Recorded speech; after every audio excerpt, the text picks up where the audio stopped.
Hi everyone from Istanbul, Turkey. This is ICDEc2026-Mek. I am an AI manager and researcher at ICDEc. Today I would like to talk about research and study we did in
I can go as well. Yes. Yes, very interesting idea. One thing that I was thinking, in Europe we have like this EU AI Act now, that and probably such a system would be classified somewhere in the high risk category. In Turkey, do you also have some regulations on these AI systems that you have to adhere to process this personal data and this bank data?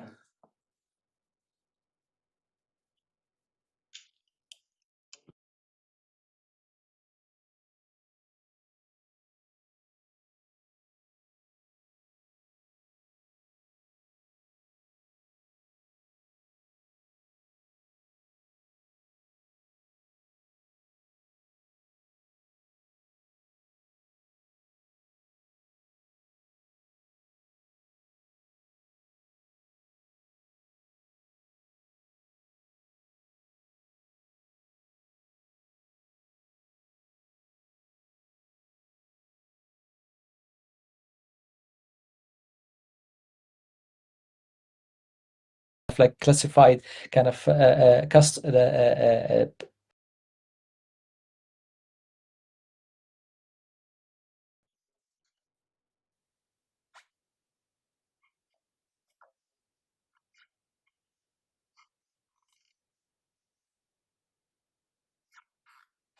Okay, and from that, I would like to know what models are you currently using? Like GPT-4 should be proprietary to OpenAI, but are you what open weight models are? Uh,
yes, thank you. It's really interesting. I have reached the same models basically myself during my research and in these decision systems. The OpenAI OSS 120B is like really great performance for that size and affordability.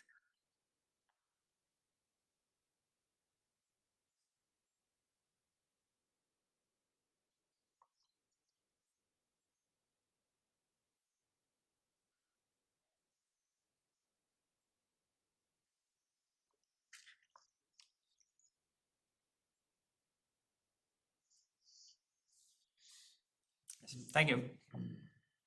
All right, further questions?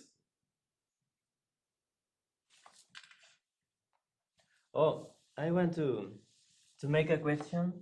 Um, as you said in your exposition, it is about the development of the tool to interact with customers. Through the banks, right? So I was thinking about other information. I don't know.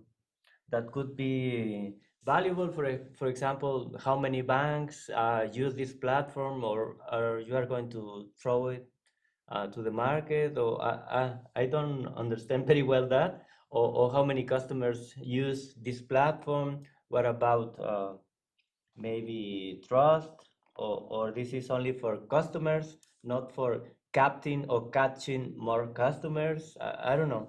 Maybe, yeah. Mhm. Yeah.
Mhm.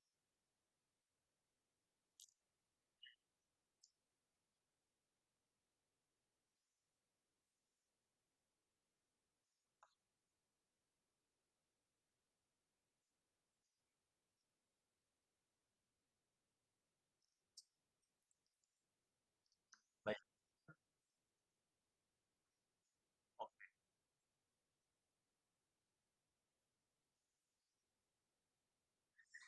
okay, thank you so much. I have a last closing question, which is maybe more on a meta level. I stalked you on LinkedIn, and you are not an academician, right? So you are working for this company, right? Yes. So what is your motivation in joining such a kind of academic conference? Are you seeking contacts to people who are maybe, I don't know, evaluating user experience, something like that? Yeah, are you seeking contacts? What is your motivation to come here and present? I mean, very interesting. Mhm.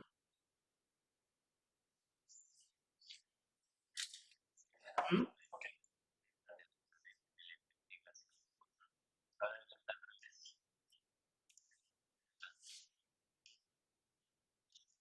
Mhm.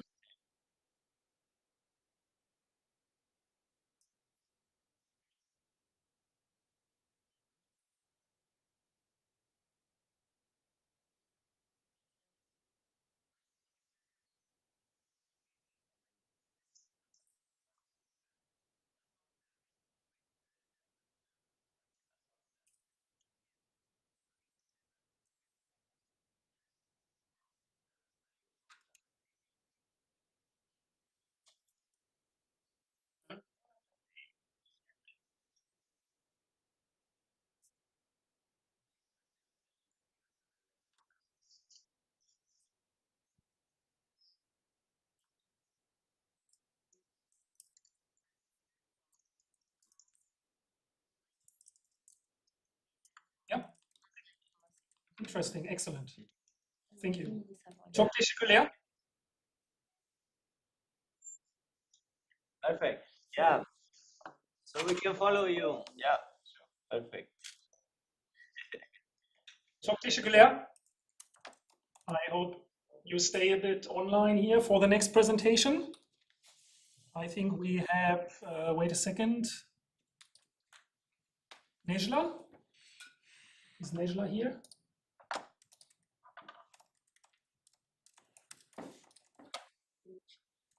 Hello. Good morning. Hello. We start your video and then we take Q&A later. Just one moment, we have a kind of technical thing to do here. No, yo traigo la mía. So we will also Ahorita me pongan en así. ¿Qué te iba a decir? Que I think they are not coming. eso es lo básico. Pues Okay. en Alemania se la investigación para resolver And I think this also, en la this industria. will also be O sea, para la empresa. yes. Y lo que nos yo hago es para el gobierno.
So we will start the presentation and then afterwards we take Q&A. So please, Angela and Faten.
teachers mistrust AI due to its opaque decision-making processes.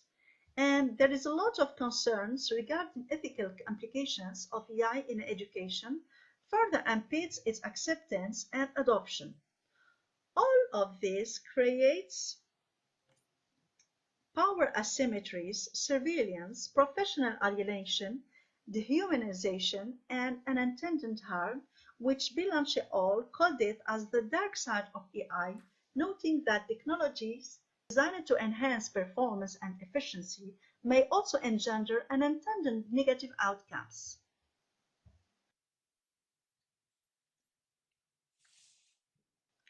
At the same time, the automation of routine and repetitive tasks through AI can alleviate teachers' workloads, enabling them to devote greater attention to high value-added activities and to achieve a more effective balance between their teaching and resource responsibilities.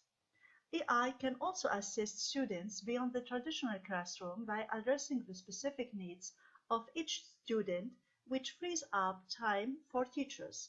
It resents the function of a mere technological tool and play a pivotal role in enhancing learning experience.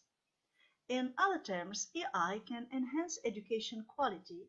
So for all these reasons mentioned above, AI emerges as a potentially innovative solution for transforming higher education.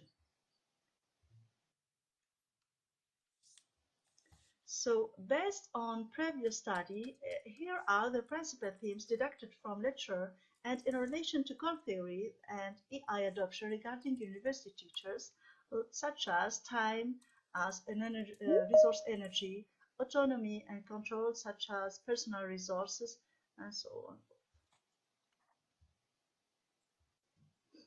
So regarding resource methodology, we adopt a qualitative approach involving the collection of 21 university teachers' narratives from lecturers, assistant professors, associate professors, and full professors from various Tunisian universities representing a wide range of academic disciplines.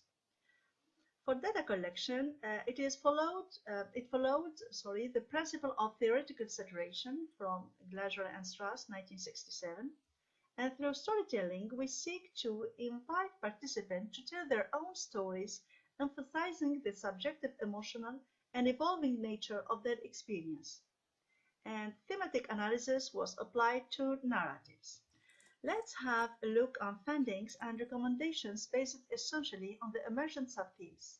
So content analysis reveals that time emerges as a salient resource consistently highlighted across narrators. Albeit expressed in multiple discursive forms, they emphasize improved time management enabled by AI as opportunity, allowing them to be productive.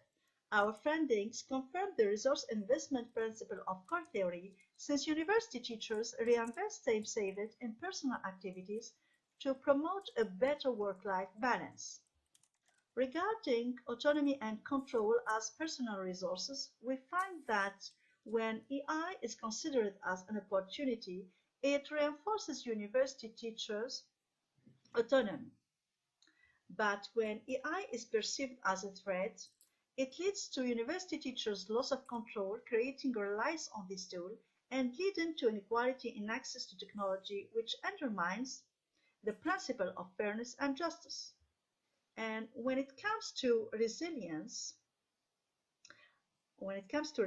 as social resource, it manifests through two key components, social support and adaptability. In terms of social support, AI facilitates collaboration and interaction with students and colleagues. And in terms of adaptability, AI enables teachers to better cope with changes in their professional environment. So within core theory, these key resources enable individuals to withstand stress, recover from loss, and effectively invest resources to navigate changing demands. Thus, AI perceptions are not static but are dynamically constructed and continuously evolving. Over time, gain spills emerge through experience accumulation.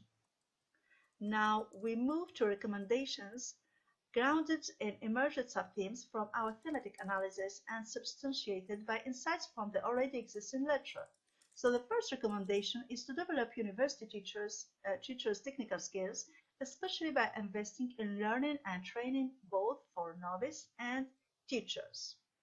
We highlight the need for a rigorous ethical framework, calling on institutions to anticipate the challenges associated with the responsible use of AI.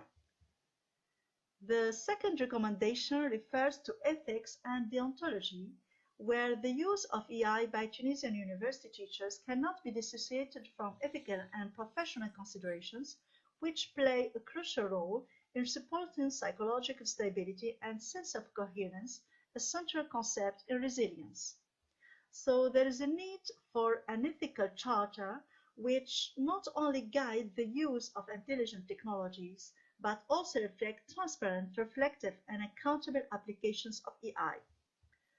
We furthermore highlight the need for teaching assessment revision methods, in that sense that we need revision grading criteria for thesis defenses and final projects, as well as evaluation procedures for research articles submitted for publication. Besides, assessment should prioritize critical thinking, analytical reasoning, and argumentation over the mere reproduction of knowledge.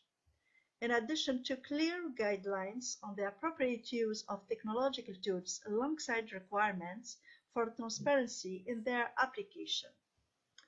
Finally, we urge a collective responsibility towards higher education digital privatization, since knowledge risks being reduced to a mere quantifiable commodity, leaving education vulnerable to digital privatization. So we recommend that Tunisian universities should remain alert and foster shared responsibility to prevent AI from enforcing standardized teaching methods that ignore students' real needs and local contexts. In conclusion, core theory offers a powerful lens for analyzing how teachers respond to AI. The perceived meaning of AI shapes whether it enriches or depletes professional resources. When AI is experienced as a threat to cognitive, emotional, or social resources, it undermines professional purpose and performance. And when framed as a resource gain, it can foster engagement and resilience.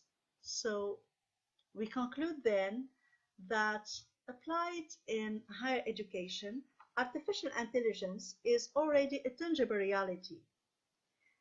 AI is not perceived solely as threat. Tunisian university teachers consider it as a valuable ally which stimulates creativity, pedagogical innovation, and supports teaching practices. University teachers are convinced that their roles will shift from knowledge provider to that of coach or mentor. And successful adoption of AI requires collective engagement within public universities. Also, it is crucial to contextualize AI use so that both teachers and students clearly understand its purpose, potential, and limitations. So, like all research, this study has certain limitations. First, the small sample of volunteer university teachers limits the generalizability of the findings. The objectives here is not statistical generalization, but an in-depth understanding of teachers' perceptions and uses of artificial intelligence. Second, the data reflect the subjectivity of individual trajectories, which constitutes both a strength and methodological constraints. Finally, the findings are situated within a specific temporal context marked by the rapid emergence of AI tools and may therefore evolve. So future research could extend this study through a longitudinal approach that will help capture the evolving nature of teachers' perceptions and practices related to AI. We can also integrate students' perspectives and conduct comparative analysis of institutional and pedagogical contexts that will further deepen our understanding of AI adoption in higher education. So thank you very much for your attention, and if there If there are any questions, feel free to ask. Thank you, Nejla. Questions?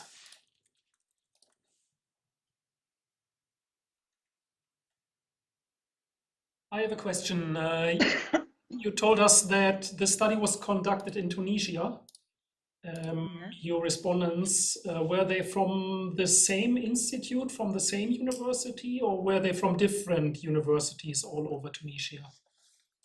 No, it was from different universities and different disciplines to have more information and to look in depth for the very different point of view. Right. It was a kind of narrative interview, right? Yes, it was narrative interviews. How did you manage to make the people talk about their experience?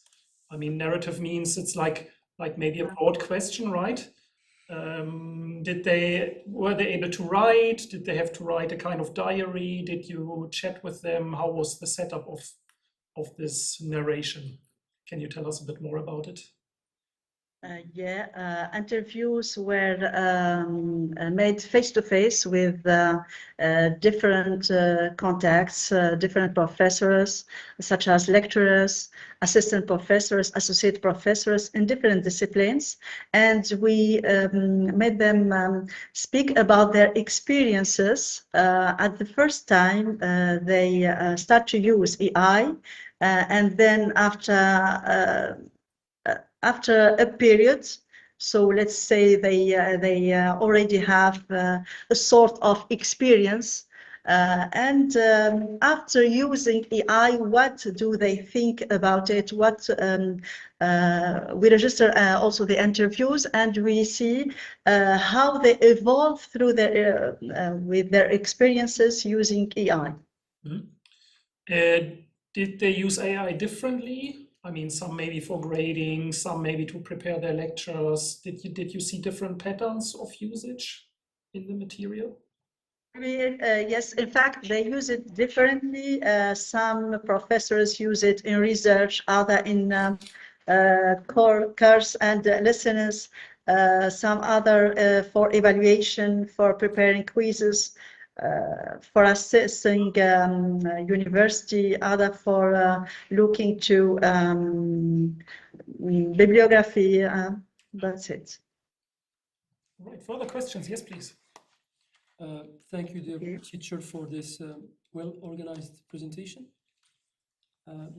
My question is a follow-up on the previous question. What method do you have used in sampling, in selecting your sample? What was the method? Is it convenience? You've talked with everybody, or you had criteria? How did you select? It is convenience. I ask many of my colleagues, and my colleagues lead me to other ones, to their colleagues, and so on. So it's a snowballing. You start with someone, and then he recommend the other, and then.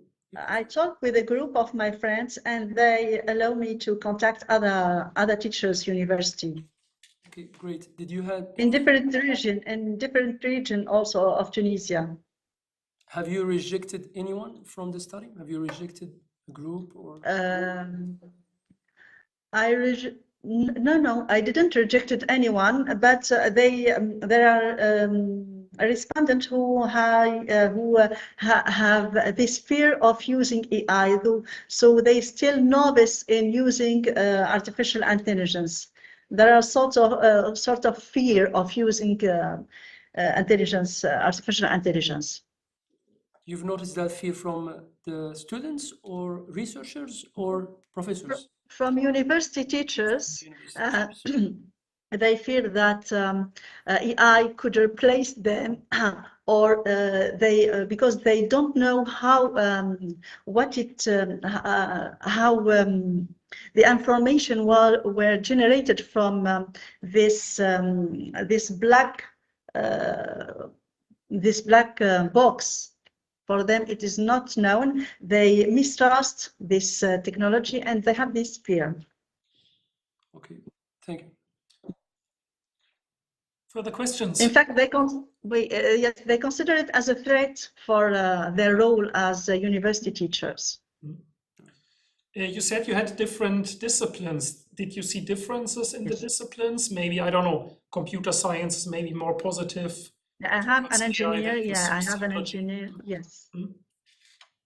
I have an engineer, and it was a novice because she tells me that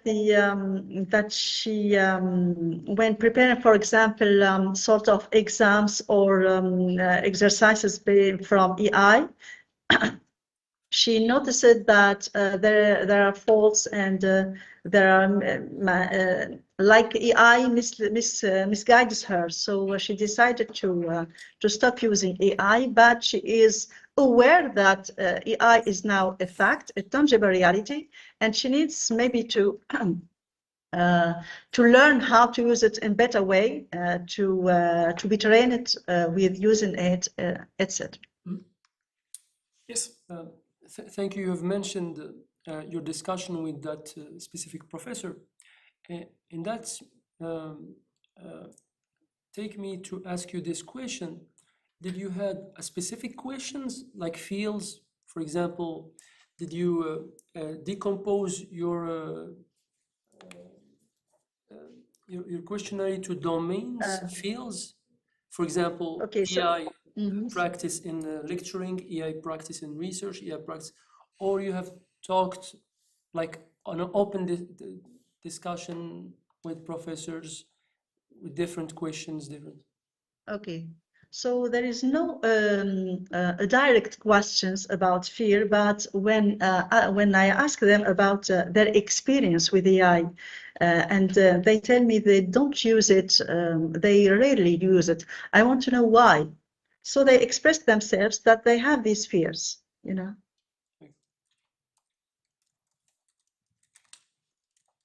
All right. Thank you so much for your presentation. I think we have to go to the next one.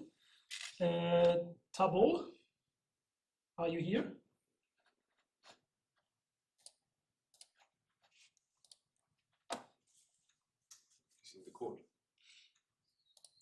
All right. Tabo, can you hear us? Are you muted? Good morning and thanks. Okay, no, that's the video. Yeah, that's the video, yeah. Can you send him a message maybe in the chat?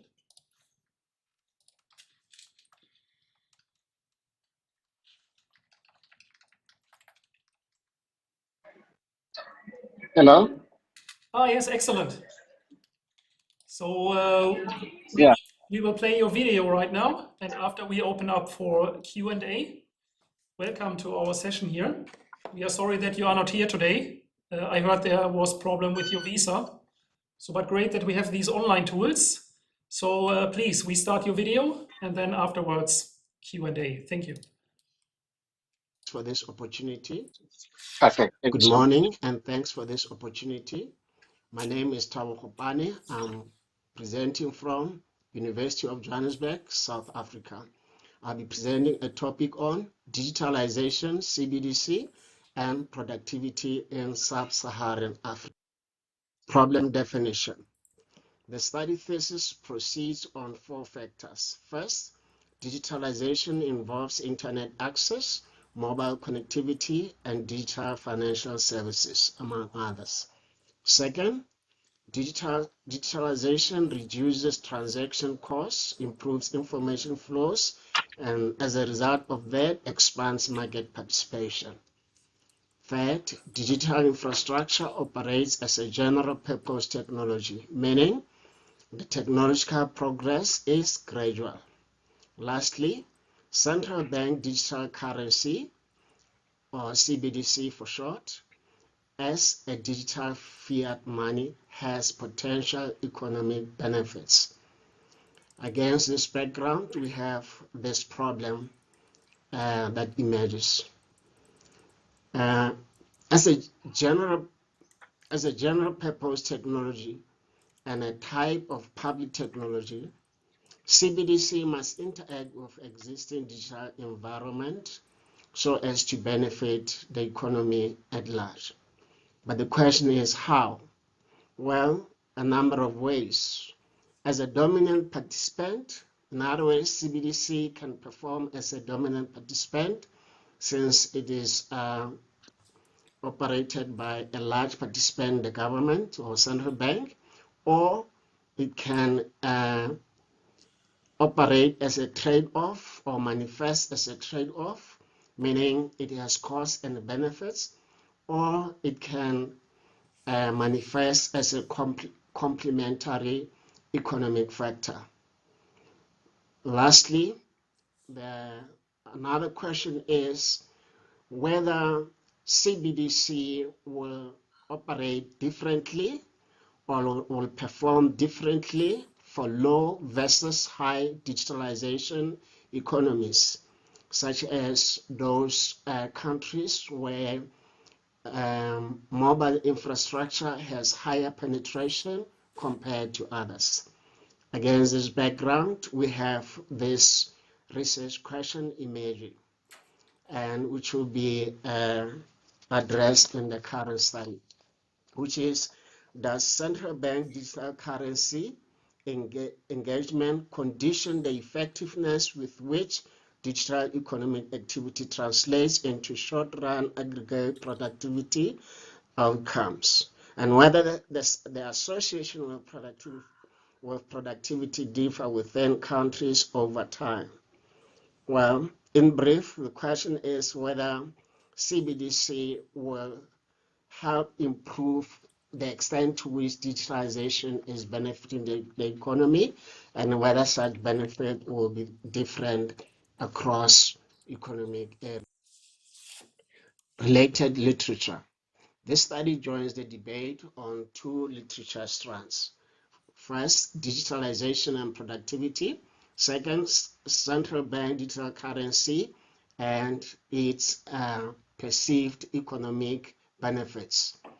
On the relationship between digital currency, on the relationship between digitalization and productivity, at least two important points are observed. Internet penetration, mobile connectivity, and related technology are observed to reduce transaction costs, to enhance information flows, and as a result, improve market efficiency. Also, the studies on digitalization and productivity emphasize that digital technologies exhibit characteristics of general purpose technologies, gradual technological progress or improvement. On the rationales of CBDC, studies have observed that there are significant benefits that can be derived from the adoption of central bank digital currency, CBDC, such as financial stability, monetary policy adjustments, and payment system efficiency.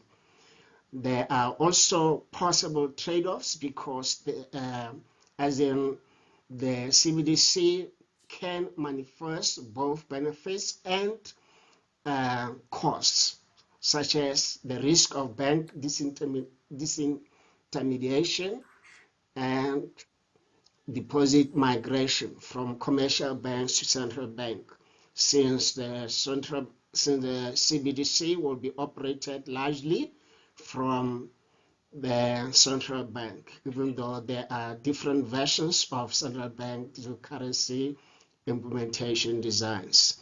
Lastly, the relationship between central bank digital currency and digitalization may have some economic outcomes. In other words, taking the two together.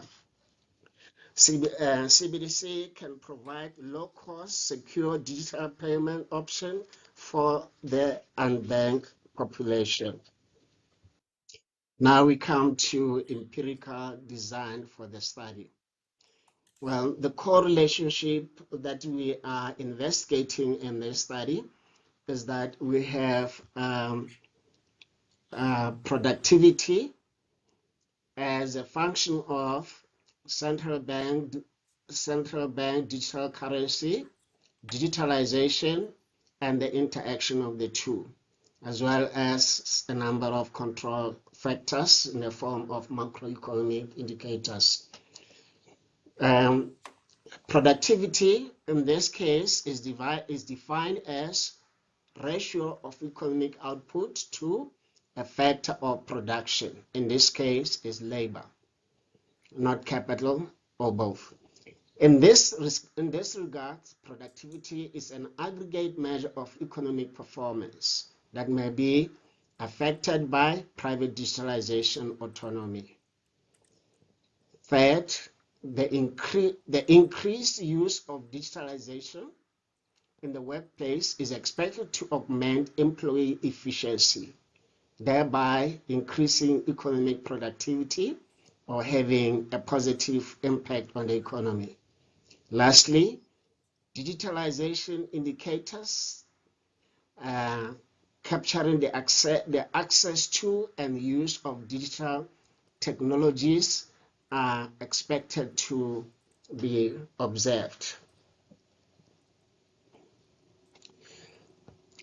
Now, let us make some observation on digitalization as a variable. In this case, we proxy digitalization through mobile phone penetration, internet, and fixed broadband subscriptions. In order to reduce short-term noise and potential simultaneity, digitalization variables are lagged, just one period lagged. Now let's look at CBDC engagement. We measure CBDC engagement as a binary variable. One, if there is activity in CBDC in the form of research, development, pilot, or live launch or implementation. Sorry for the spelling here. And then, of course, CBDC will take 0 if there is no activity. Control variables include trade openness, inflation rate, human capital index, and these are standard macroeconomic control commonly used in cross-country growth and performance regressions. We now come to the formal econometric model specification. Well, if we were to have a baseline model, it will just be the relationship of productivity and digitalization, as well as other control variables. However, the core model for our studies is regression model number 2, which says that productivity is regress on digitalization, CBDC, and their interaction, as well as control variables. Therefore, a core coefficient here is, for this particular study, is beta 3, which captures the short-run associations between digitalization and productivity across countries with or without active CBDC engagement. It is important to note that we run these regressions estimated using country fixed effects, period fixed effects, and country specific fixed effects to account for heterogeneous long-run productivity paths across countries. Data characteristics for this study as presented in the table here, and they are as expected. We don't have any abnormalities for the variables that were introduced earlier. It is important to note that the model will be based on sub-Saharan African countries data for the periods 2010 to 2023. Results. The variables of high interest are the first three in this table: CBDC, and digitalization, interaction, and digitalization. The rest are the control variables. All three variables are satisfactorily significant, which an important observation here is that in isolation, the central bank digitalization is negatively correlated to productivity and significant. And we will look at the practical interpretation in a little while. The central bank interaction with digitalization, which is this factor here, is positively associated with productivity. Well, for now, it's sufficient to say that taking the two together reflects some positive complementarity. That means CBDC on its own is negative, as a negative effect, whereas when it's taken with digitalization, they are complementary. Discussion of results. The first observation is that digitalization is positively associated with productivity, and this confirms the findings in this research area. And the implication of this relationship is that digital technologies reduce transaction costs, improve information flows, and enhance allocative efficiency, especially in developing economies. Number two, in isolation, CBDC engagement is negatively associated with productivity in the short run.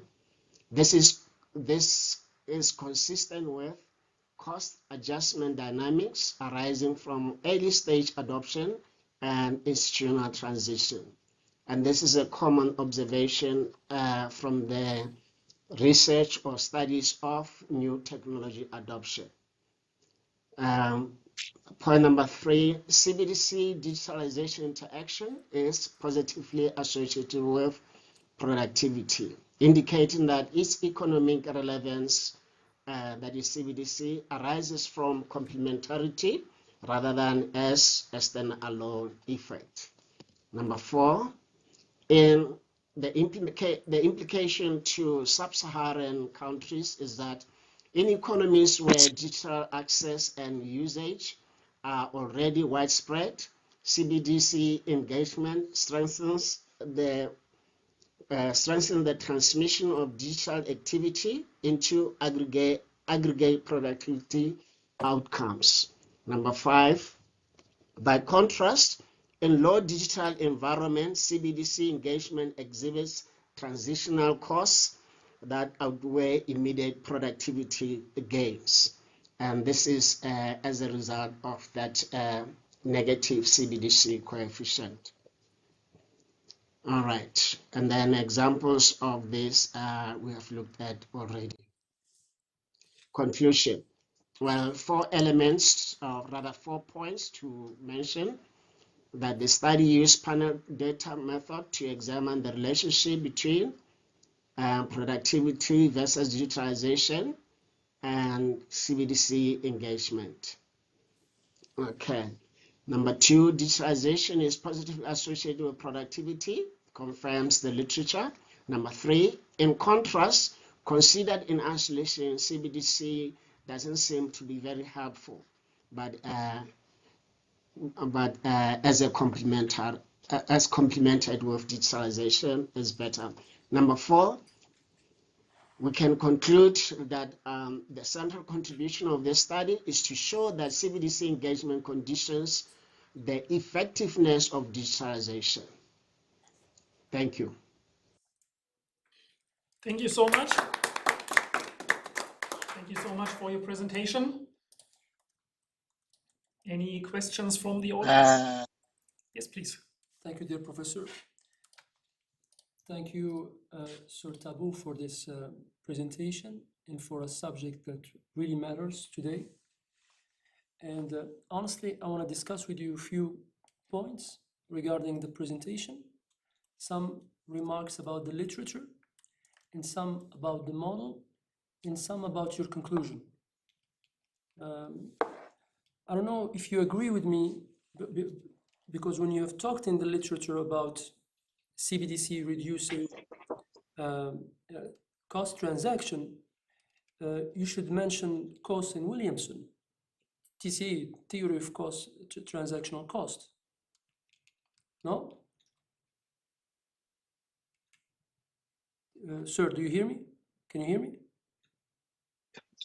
Yes, I'm listening. I was wondering if you're going to mention all the questions, or you want me to take one at a time. No, I'm just gonna discuss with you if this is possible, because I need to. Oh. Yes. So in the literature, when you have mentioned that CBDC reduce cost transaction, this is a deliberate attempt on the theory of transactional cost theory of Coase and Williamson. So I fail to understand in the literature what is the difference between CBDC and technology, because he didn't make a difference in the literature. If it's technology, then the theory is already there about technology. And it's from the time of the 60s and the 70s, they talked about technology. But CBDC is different. The second problem is the model you have used. You have used the panel data, and you have used two fixed effects. Am I right? The problem with the two fixed effects with panel data is that you need a pre-treatment period and after execution period, and you need a long period. And we all know that CBDC is recent. So you don't have enough time to really drive any conclusion about whether CBDC has a positive effect on productivity. And that's take us to the initial point, which is you didn't make a difference between CBDC and technology. And it's not the same. Thank you. Thank you for your comments and questions. Any thoughts on that, Tabu? Yes, I definitely would like to participate on that discussion. And thank you for the questions. Yes, you correct that Williamson is one of the pioneer researchers on transaction costs. Nevertheless, the transaction costs appear here not so much as a variable of interest, but it is more in the interpretative context, just to interpret as to why the variables behave the way they behave. Nevertheless, the point is taken. Regarding your probably two important points that you raised, starting first with the panel model. Yes, the panel is beneficial and sometimes can be a little bit costly. Beneficial in that it did help me to increase the data. As you correctly say, that we don't have enough examples of this particular unit of study. So, but your concern is that I use too many, I consider too many fixed effects. Then again, if I did not, I think the question will still be, why should I not? But maybe to take your constructive criticisms on board, I can do the test without, and then see if I get similar results. but a more substantial response to that question is that this is actually a preliminary study. I have a more advanced paper already near completion where I use e-regress when I treat CBDC as a treatment variable, and I have more opportunity to explore the variable behavior. Okay, I will come back to you if you have another rebuttal.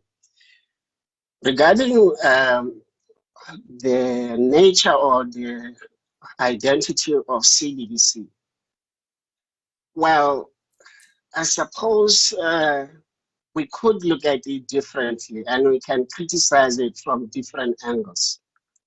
CBDC, what is it? It's money, and it is a digital form of money in circulation, so that we will not need to have to touch the physical money, but we will transact through the technology digitally. Now, in that context, the way it manifests, and particularly in the study, we're not looking at the transaction, the money product part of this. In that context, then, how CBDC manifests or how it performs, it definitely is technology. Now, on the question of have we not had technology since the beginning of the earth? It is true. At Bible time, they must have called themselves, they have technology with whatever they were using at the time. But indeed, particularly CBDC, it's not the first time that it appears. As much as is cryptocurrency, have tried those type of digital money before, and then it seems just to work this time around. So for me, I'm happy to accept digital currency as a form of technology. But now the question is it not done and dusted study? Well, not really, because we have different types of technologies and they tend to behave somewhat differently. Indeed, when I characterize it with other technologies, and I mention general purpose technology, GPT, and that's because I wanted to borrow a certain common behavior, particularly of gradual manifestation. I'll stop there. All right, thank you. Interesting discussion. Unfortunately, you are not here, so we cannot continue during the lunch break. Is there any further presentation? You are not presenting, right? Okay. So I think that were the three, so the program changed a bit because some people are stuck in Paris as far as I... Are you presenting? Yes. Oh, okay, okay. I have a bit.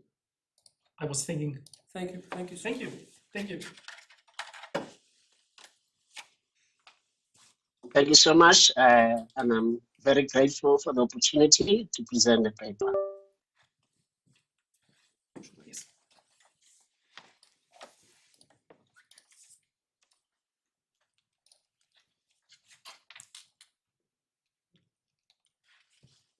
So welcome. Sorry, I missed that because I was told there are two will not coming. So, but okay. Happy you are here. I'm sorry for the. No, you want to take the break? No, again? no. Give it a mic. Let's go on. Thank you very much. I'm sorry that I didn't check the time before. No. Thank you. Welcome. First of all, thank you everybody for being here. I'm just gonna go for the context and then present, give a little bit of an introduction of who we are. So, first of all, in 2007 in Kenya, there were 1.5 bank branch per 100,000 people. Same year, same country, there was a mobile money network company that launched a product called M-Pesa. Today, 82% of Kenyan adults use mobile money, and 52% have access to formal banking services. So here's the question that formalize or structure or organize this entire contribution. Did mobile money create a road to the bank or a wall against the bank? Is it a complementary to the formal credit or a substitute? And the answer matters, because if it's a road, then telecommunication infrastructure become credit policy. And if it's a substitute, then the celebrated African story of digital finance has a much more darker side to it. In this joint collaboration with my dear colleague, Professor Tiltum Rajfari, and me, Mohammed Arabi, we are from Morocco, University of Mohammed V. We are trying to provide a causal answer to Kenya from 2010 to 2024, county by county. So I'm not going to bother you a lot with the literature. Literature about mobile money is large and largely positive. But the word inclusion is a broad word. It bundles transactions, savings, credits, transfer. And it is largely dominated by cross-sectional variation. So this question, whether mobile money causally expand access to formal services of the bank, is treated in the literature largely by correlation that conflates supply, demand, and selection. The second point is that the choice of Kenya, why did we choose Kenya?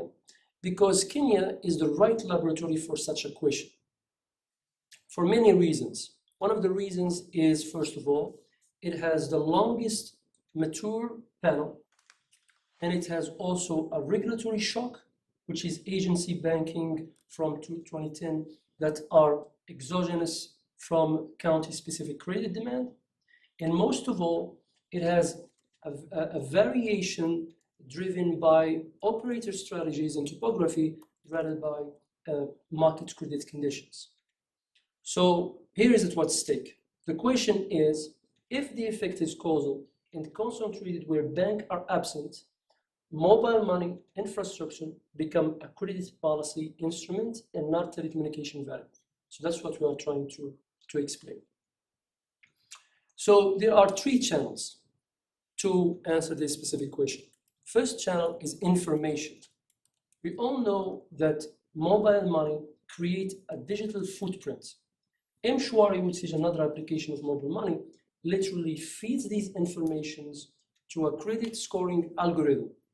And this is a direct answer to the literature of Stiglitz and Ways about information asymmetry that basically tells you that because there is an information asymmetry, banks narrows the files of borrowers because they don't know whether they are able to pay or not. But because of this digital footprint of payers, they have a much more transparent way to see whether borrowers pay historical or not. The second channel is liquidity. And transaction liquidity lowers the variance of household income.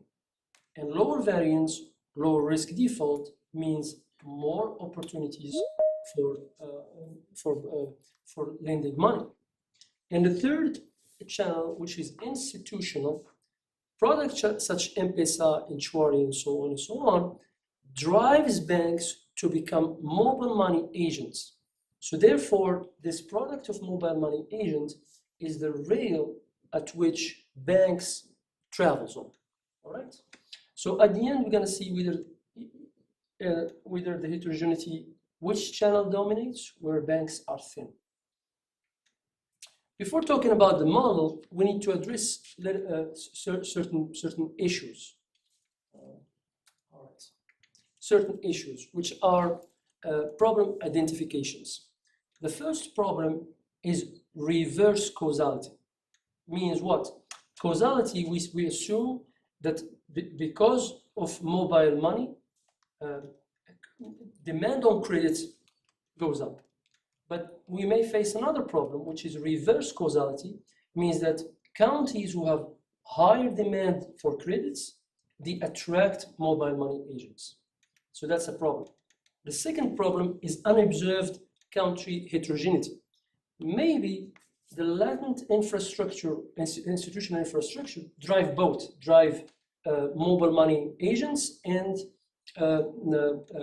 credit inclusion. And the third identification problem is dynamic persistence of inclusion. Means what? Means the inclusion of today is partly yesterday. All right? So our answers is two-stage answer. First stage is we provide a control function. We regress mobile money on 4 supply-sided instruments: mass density, 2010 banking agency, and distance of agents predated in 2010, and at the end, early rollout index. The second, we maintain the residual, of course. The second stage is that we apply a dynamic GMM. In dynamic GMM, the lack-dependent variable absorb this persistence,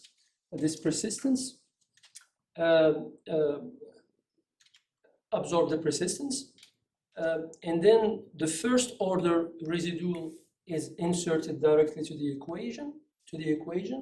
That's a correction to the first residual.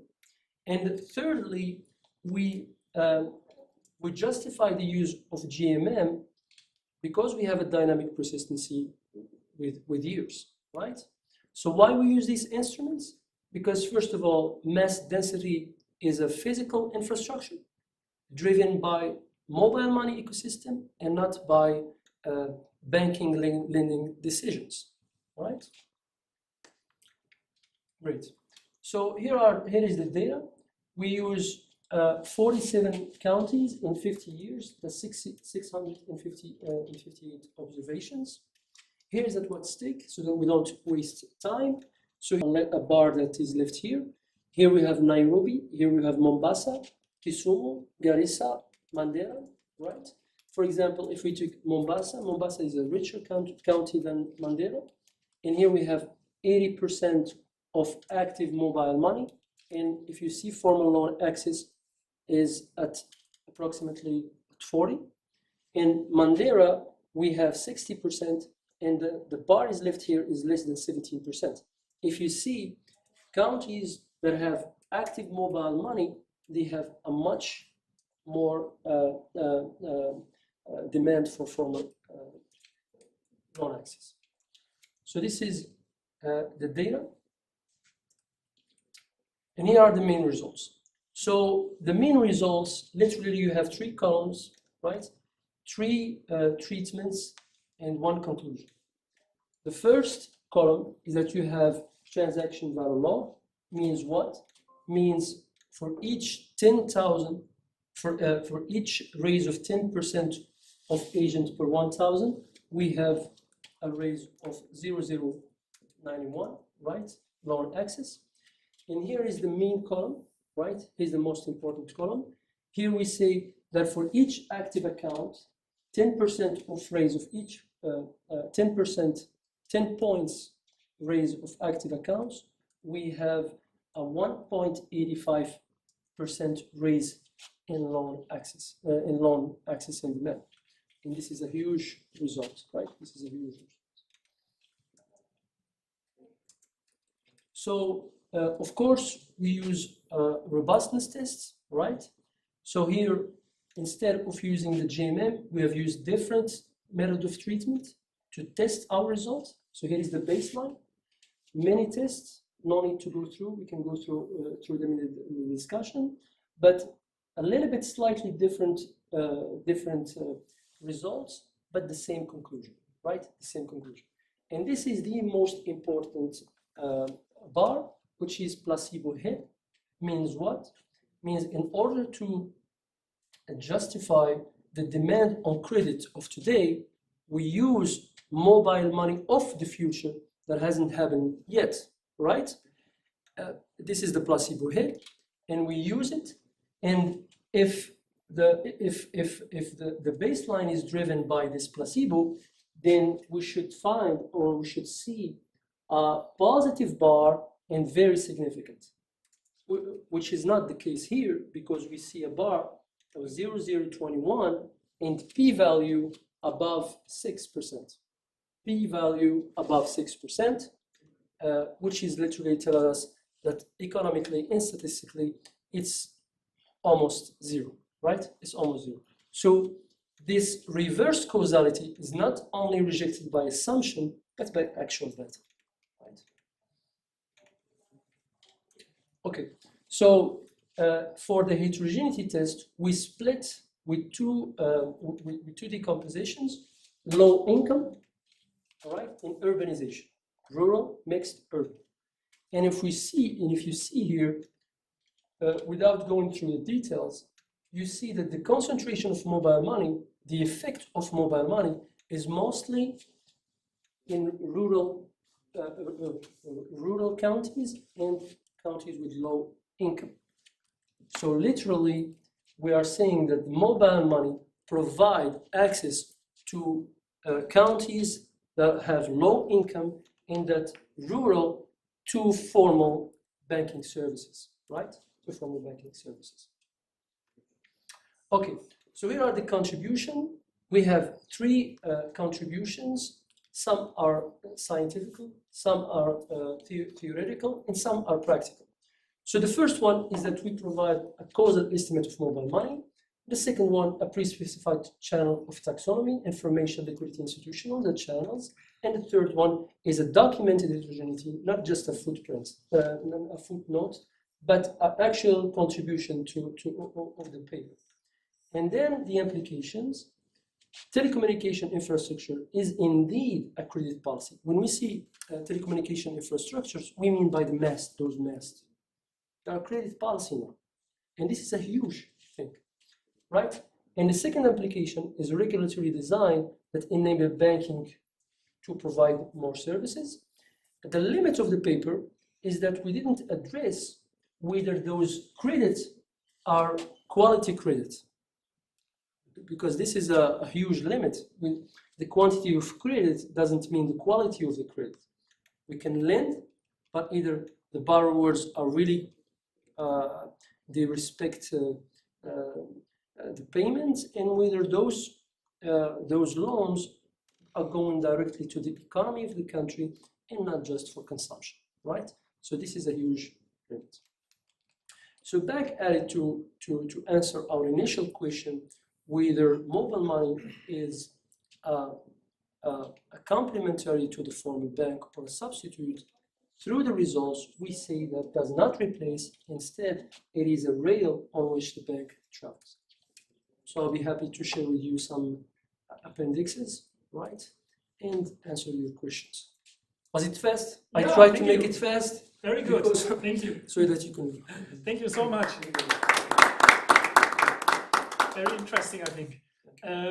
I mean, there's this from the UN. There are these SDG aims, right? Social development, growth, and so on.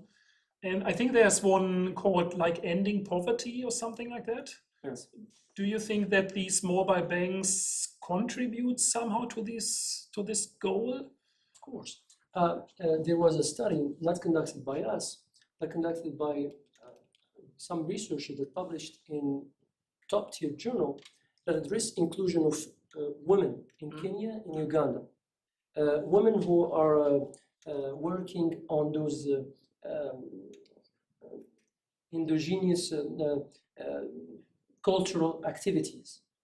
And before mobile money, those women needed to sell their product in a really very cheap prices to suppliers, and those suppliers make the product, they market the product, and they sell it with thousands, hundreds and thousands of dollars to tourists.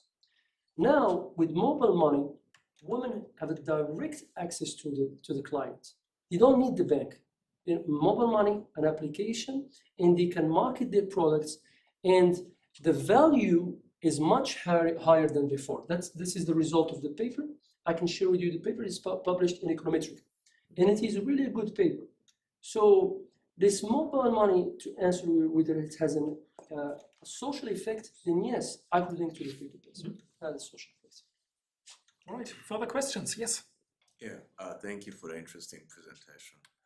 As a national from East Africa myself, I relate to mobile money. I've used it in my daily life. I still use it here remotely because I have an eSIM, so to make different transactions. So it's interesting to see this, but I have two questions, right? So the first question, maybe this is a far reach, but does that mean that telecoms are somewhat becoming banks in a way? It's become a credit policy, means that when they are making strategies about credit, they need to think about telecommunication infrastructure, whether in that area we have telecommunication infrastructure or not. And that was not the case when they only thought about bank being the only intermediary between the client and the lending and the borrowers. See? Okay. Yeah. Okay. So that's the. Okay. Then can you go back to the sources where you got this? Yeah. Again, I'm also doing research in the East African region, and sometimes it's not easy to find online information about different data sources. So I'm curious how easy or how you approach this data collection. No, first of all, thank you. But it wasn't easy. It wasn't easy. So when it comes to sources, we sometimes we have used proxies when we couldn't use the real variable. We have used proxies. In other cases, we have used a combination of variables. For example, a combination of data for the variable. For example, the variable of finance axis, we have used household people who have attempt to apply for a credit in the last 12 months. And we could get this information from not the World Bank, from communication, from projected, what do we say in English? How do you say chiffre d'affaires? Projected volume of sales, projected volume of sales in the next 1 year. They communicate such information that's to ensure their investors. So we have used that, for example. We have used also data from the World Bank, and actually I would be very happy to share with you the brute data if you need it, or if that's of interest you. Yeah. And at the end, of course, we have tried to cross-source those data and those variables, and we have tolerated 10% of differences. So anything above 10%, we exclude the difference. Okay, so a lot of gymnastics too. Of course, Okay, of course. so make Yeah, related. of course. It's necessary. Thanks. Thank you. Super interesting, I think. Thank you so much. Sorry for keeping you from lunch, but now it's time for lunch. Thank you. Yes. Yeah, thank you.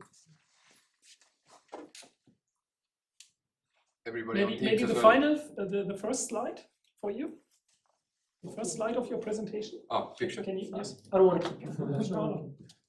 Thank you very much. Thank you very much. Oh, everything shared. Yes, good. Oh, wait, no. Yes, now it looks good.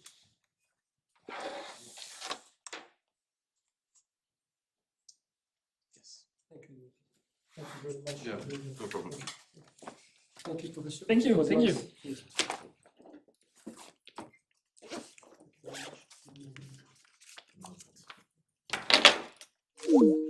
Interesting presentation. She's stuck.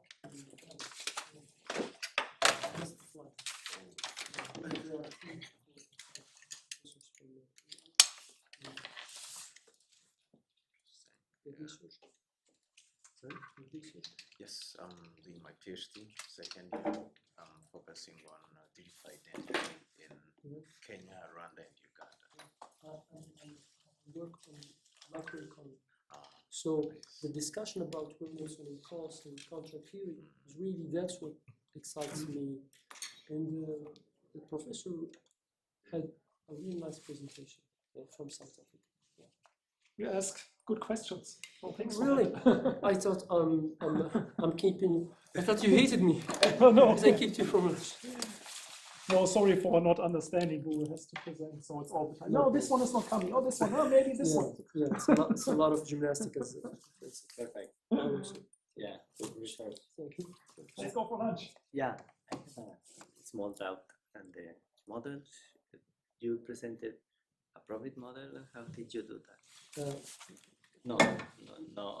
It's not Extend. no, Not it's an not, extension no, it's plan. not profit. Yeah. No, it's not profit. It's a GMM. It's a GMM. GMM. Okay. But in the The scenarios are robust. Exactly. Okay. I've used robust. profit and I have used EV and I've used Perfect. two SRS and I've used we have used Okay. GMM in two SRS. Yes. Yeah. Why? Because we had dynamic persistence. Yeah. That's it. Inclusion of today is related to years of. Is it good? Is it right? Yeah. Perfect. Yeah, I do the same. Yeah. Because two SLS Dynamic, won't work because we have dynamic persistence. Exactly. Yeah. And probit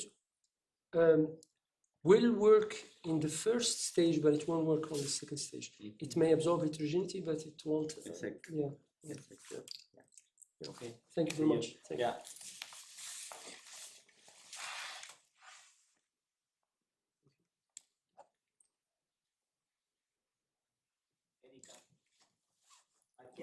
¿No te dijeron a quién le mandaras la...? Mandaron los dos correos. ¿Los quieres? No, es que no es de persona. Parece. ¿Se lo entregamos en una USB o qué? No. Está creado ¿Te doy el correo? Sí, es que no lo veo. Ya. Ya sé, va a estar acá en esta. ¿A tu WhatsApp te mando?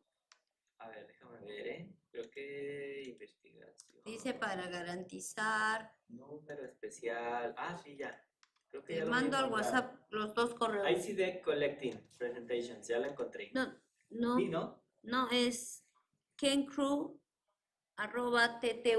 Sí. Y el otro es contact. Aten. ¿Sí? ¿Así lo tienes?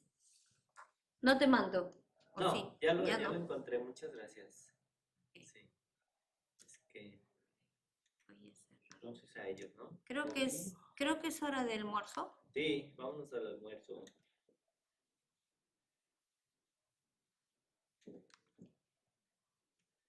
Voy a ver si puedo.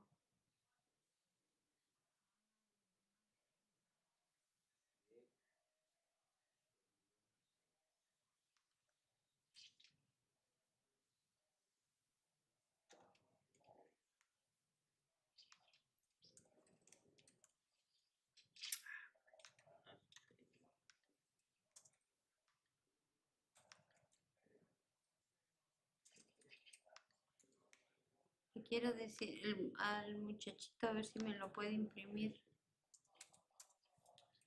¿Qué se llama? ¿Qué se llama?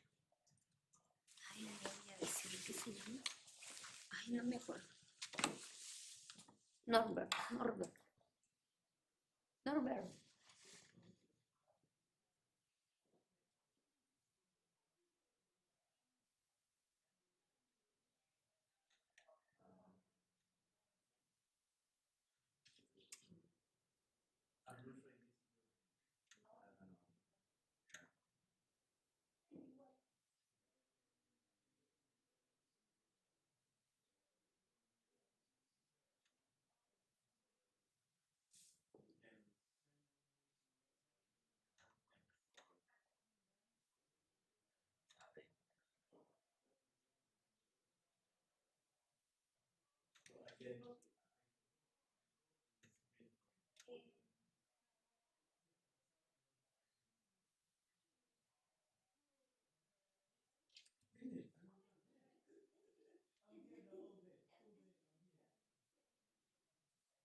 Okay.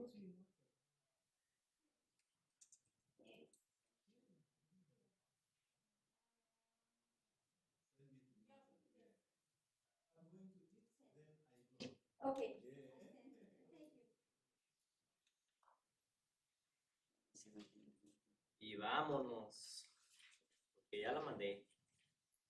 Vámonos para allá. Ah, ya. Sí, le voy a pasar, Micho, que se lo. Que acá no hay quien. No hay ¿Cómo? no hay para imprimir, pero que si le mando, ¿El archivo? si él está sí. en su oficina y me lo puede imprimir. Sí, porque te va a tocar el ratito, Sí, pues. Ya no queda nada. regresando de comer. A mí mañana. ¿Qué crees? Que ¿Qué no fue? he terminado mi presentación de Jaén. Soy una calamidad. No, ¿sabes qué pasa? Que acá es un caos porque Ah, no entra. ¿cómo no entra? Ah, ¿el internet? No, no entran los correos de Perú. Ay, eso sí no sé, oye. Ahí sí. Ya, pues, ¿qué puedo hacer? Ahí sí me considero. Lo voy a pagar mejor para que me quede batería. Lo que pasa es que no me voy a parar igual que el muchacho porque Ajá. hoy tengo que ver mi máquina. Porque ¿Cómo? es que yo he hecho mi diapositiva, pero he hecho un resumen de las diapositivas para no leerlas todas, ¿no? Claro. Pero ya igual necesito ayuda porque no, porque ya no manejo bien pues el inglés. Lo que quiero es ya, como sea, expondré, Sí. pero para las preguntas, para que Ahí me te ayudo ayudes. yo. Voy a Sí, entrar sí, contigo.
esimene on jälle selle Online, jah. Ma panin õiged numbrid ka ja õigesse kohta.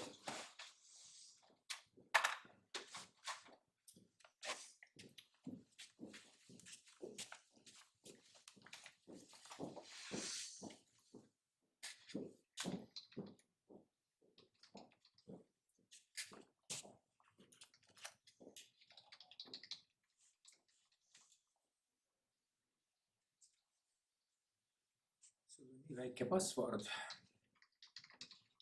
peaks pikem olema või? Ei, ma ei tea.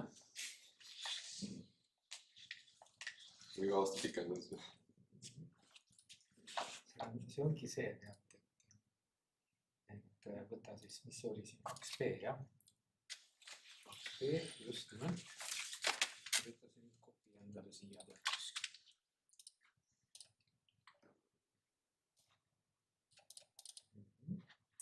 Ja vaata see, ma panin sellesse järjekorda, see on vigane, aga ta parandas selle ära, nii et see järjeb peale.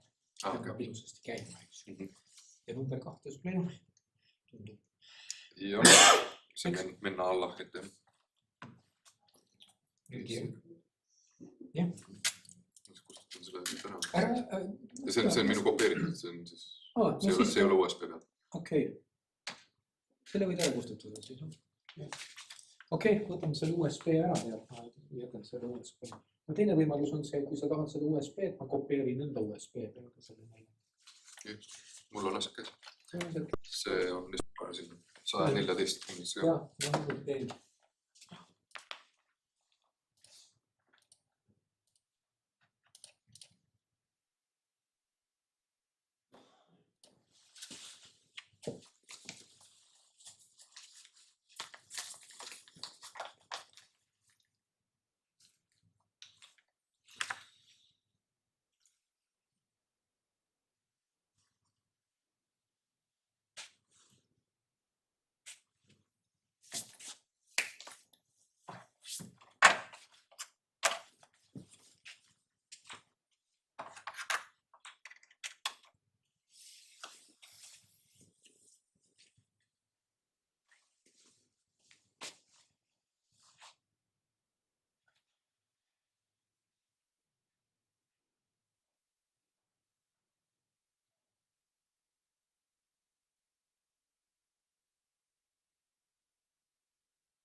Hello everyone. My name is. Hello everyone.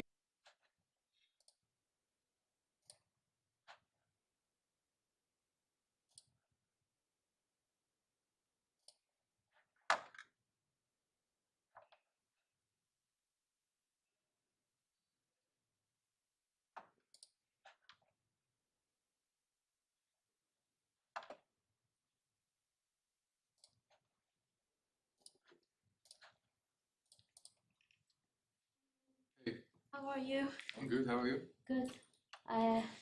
It's Rula. I have the presentation with Professor Reem. Yep. I have sent you an update. Yeah, I saw it.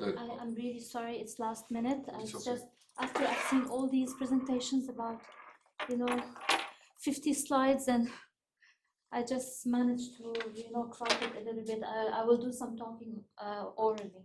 Yeah, it's So okay. you have Yeah. the updated one? Yeah, it's right here. I put it. The redone one is your. Perfect. I just sent it now. Yeah, like, I just put it like a few Thank you seconds so ago. much. It's No problem. amazing. Yeah. Thank you. I will be the first one to. Taysir is the first one. Taysir is online. Online, yeah, and It's then gonna be online. then I think because there's one missing from This our room is session. a lot easier. The other one is way too big. Yeah. Okay, do you mind if I keep my bag here? Yeah, I I'll just stay go here. to the Yeah. toilet and come back.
Hi.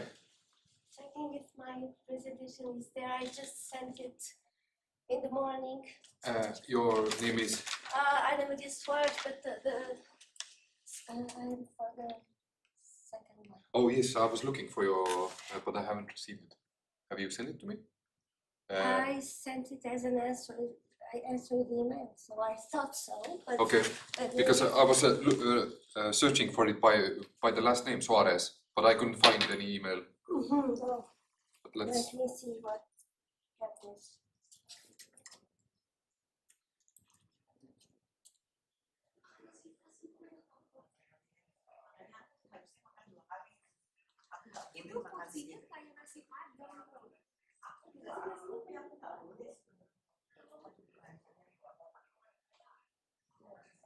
Oh, I sent it to ICDEc, so let me forward.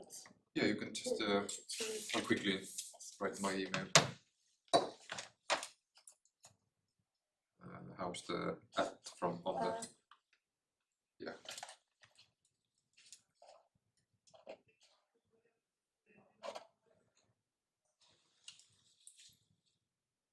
Is it like outside of the?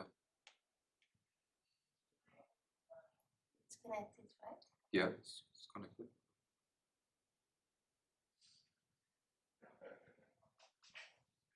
One more time. Let's see.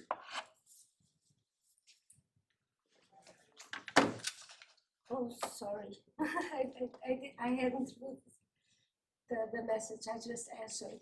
Oh, Here's okay. my presentation. Yeah. Yes, Okay. now I see it. It's okay.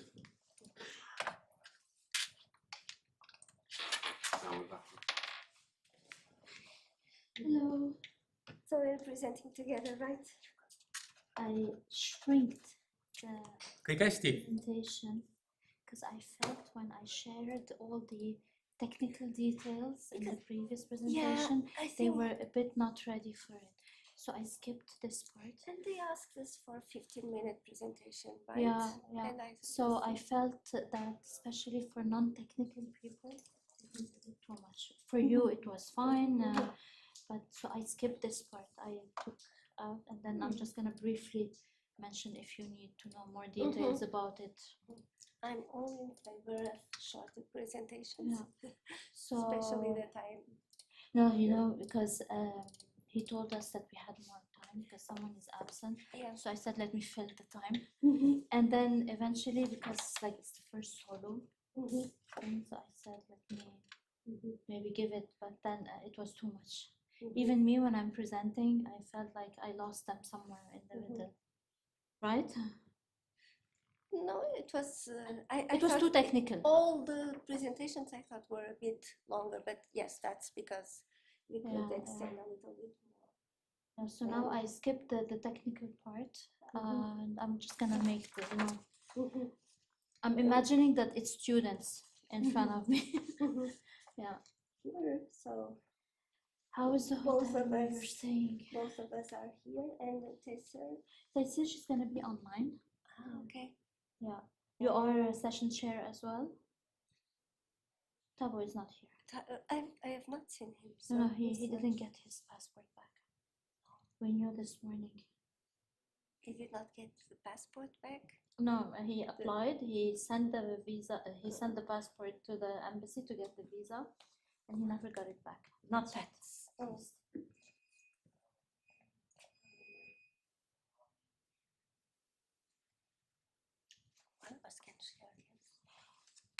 I was supposed to either or, but then I cannot be chairing the session where I am presenting as well in the same one. So Oh yeah, but tomorrow I'm sharing a session in which I am presenting. so I don't know. Maybe there were changes or something. I don't know.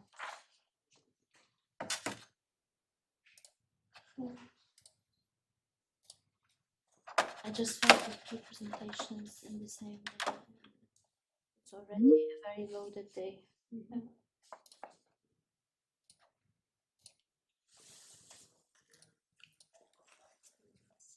No niin hämeenlyttävä asentaa. That's Tesir, right? Yeah. Yes.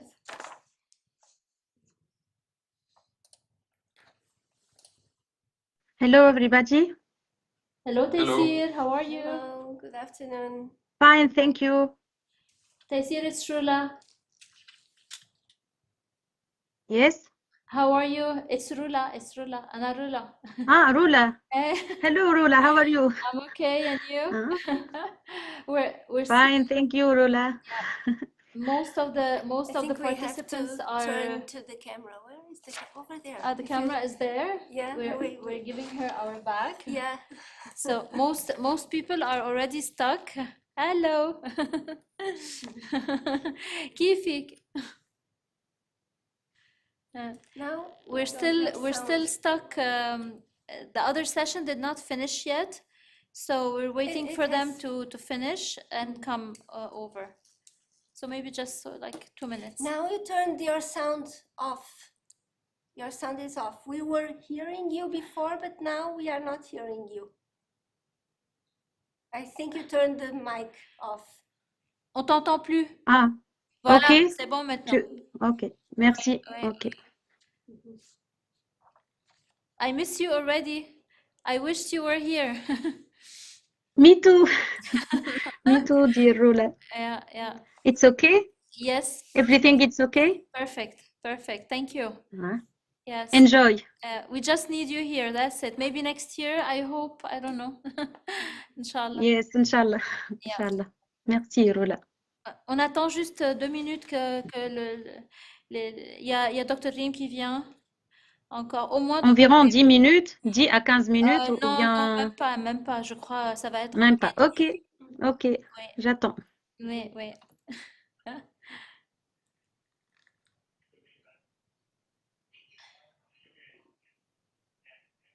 On a de la chance, il fait beau temps aujourd'hui. Ouais. Ah, profitez donc. Bon. À travers les fenêtres d'ailleurs. Ah, The presentation is here. il n'y a pas une sortie dans le programme aujourd'hui? Non, c'est une journée Non. très chargée. Même la nuit? As far as I know, yes. Non. Tu sais, on est là Yes. depuis 8 heures le matin. On fait encore des sessions jusqu'à 17 heures et ça enchaîne. Personnellement, j'ai eu 2 présentations aujourd'hui, donc ça va être juste là. Je pense que Madame Rim va programmer une sortie pour faire le dîner ensemble, comme d'habitude. Il y aura Je pense. le dîner demain. Il y aura le gala dinner et puis il y a la journée culturelle samedi matin. Oui. On a tous très mal dormi hier entre arriver, les vols, préparer les présentations et voilà. Donc c'était un peu juste. Ah, c'est tout à fait normal, je pense. Oui. Mais quand même, tu peux profiter bien, Inch'Allah, demain et après-demain. Sûrement avec Asmahan, on va faire quelque chose aujourd'hui, mais ça va être vraiment très rapide et puis très simple. D'accord. Passe le salut à Madame Ismehen. Oui. Elle m'a beaucoup manqué. Oui. Vous ne voyez pas? Non, Sérieux? malheureusement, j'habite trop loin d'elle. Ah, d'accord, ok. Elle habite à Tunis et j'habite à Mehdia. C'est trop loin. Ok. Ouais. شو؟ Voilà Nassim. تيسير مشتراني ولا وين تيسير؟ عسلامة نسيم، لاباس؟ لاباس سافا؟ نسيم عاملين جو؟ جو على الآخر. جو كتير قوي. عندي سيسيون انا سينارة قعدت بحذاك. بون كوراج. Ok. Ça fait depuis le temps qu'on travaille avec Nassim, c'est la première fois que je le rencontre en personne. Ah. Toi, tu le connais en personne, non? Oui, je le connais. Oui. I'm going to Il est très gentil. join people. Yeah. It's time. Absolument. Très serviable, très positif, très simple, Oui. très pratique. Oui. يلا إن شاء الله هيك on termine rapidement. هلا انت بتشوفيني اذا انا طلعت هون donc la caméra est ici mais nous on va te regarder comme ça alors ماشي. D'accord. Ah, j'ai un peu de problème à parler en anglais. Je ne sais pas si tu sais bien ça. Mais non, ça va. Je suis un peu stressée. Hein? Tu te rappelles, j'étais là pour ta thèse, ta défense de thèse à Manouba. Eh, mais je n'ai pas présenté en anglais. J'ai parlé en français. Ah oui, c'est vrai. Hein? C'est moi qui ai parlé en anglais. C'est Oui, ça. c'est vrai. C'est ça le problème. C'était ça le problème. Tout le monde parlait français, moi je parlais en anglais. T'as de la chance. Là, ça va passer, c'est facile, tu sais. En plus, c'est quelque chose sur lequel tu as travaillé, donc tu sais bien. Voilà. Aslema, madame. Ça va? Voilà, notre championne. Les baisses, madame. Alhamdulillah, en forme. Inch'Allah. So who is the second chair? Tabo, Ah. but it's not here. So who will? Eric is here. We are all here. I think you, can, are nominated you can chair. I'm so tired, and I'm also co-author of the papers. So you can. So am I.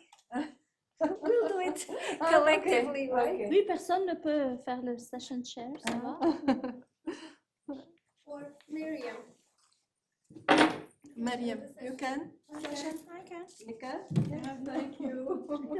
Again. I'm so tired. I slept only 3 hours or 4 hours. But no problem. So we are just ours. Hi. For this session, we are supposed to be 4 presentations. So Taysir online. Hello Taysir. Well. وين يمكن من هون تشوفك ولا Hello Taysir. Hi. You will be the first presentation. Then Anna Maria Suarez and Manala Mustafa. So it's Anna who will present. And after that, Rula and Rim Jalouli. So Rim will present. And we finish with Erika Chacon. Velasquez Chacon. Okay, nice to meet you. So we start with Taysir Ben Slema. So you have Taysir 10 to 15 minutes. Okay? Thank you. Okay. Okay, go ahead. So I'll play the video and then we'll do the Q&A after. Because Taysir, you have a video, right? Okay, you can do it. Yes. Okay. So we will we will hear the video, watch the video, and then we will start the discussion. Okay? Okay. Hello everyone, my name is Taysir Ben Slema and I'm honored to participate in the ICDEc2026 conference to present my paper titled Digital and AI Platforms as Enablers of Sustainable Marketing. Today my presentation will be structured into 6 main sections. First, I will introduce the context and the problematic of my study. Then I will briefly present the literature review and the methodology adopted in this study. After that, I will discuss the main findings. 1 second. I have to share the screen with the viewers as well. Okay. Yeah, it's better. Yeah, it's better that way, Yeah. I think. Okay, we'll start again. Hello everyone, my name is Taysir Ben Slema and I'm honored to participate in the ICDEc2026 conference to present my paper titled Digital and AI Platforms as Enablers of Sustainable Marketing. Today my presentation will be structured into 6 main sections. First, I will introduce the context and the problematic of my study. Then I will briefly present the literature review and the methodology adopted in this study. After that, I will discuss the main findings. followed by the theoretical and managerial contributions. And finally, I will conclude with the study's limitations and future research. So let's start by introducing the context of my study, of this research. So today, digital platforms have strongly changed marketing practices. Also, consumers use today social media, e-commerce websites, and mobile applications to get information and make purchasing decisions.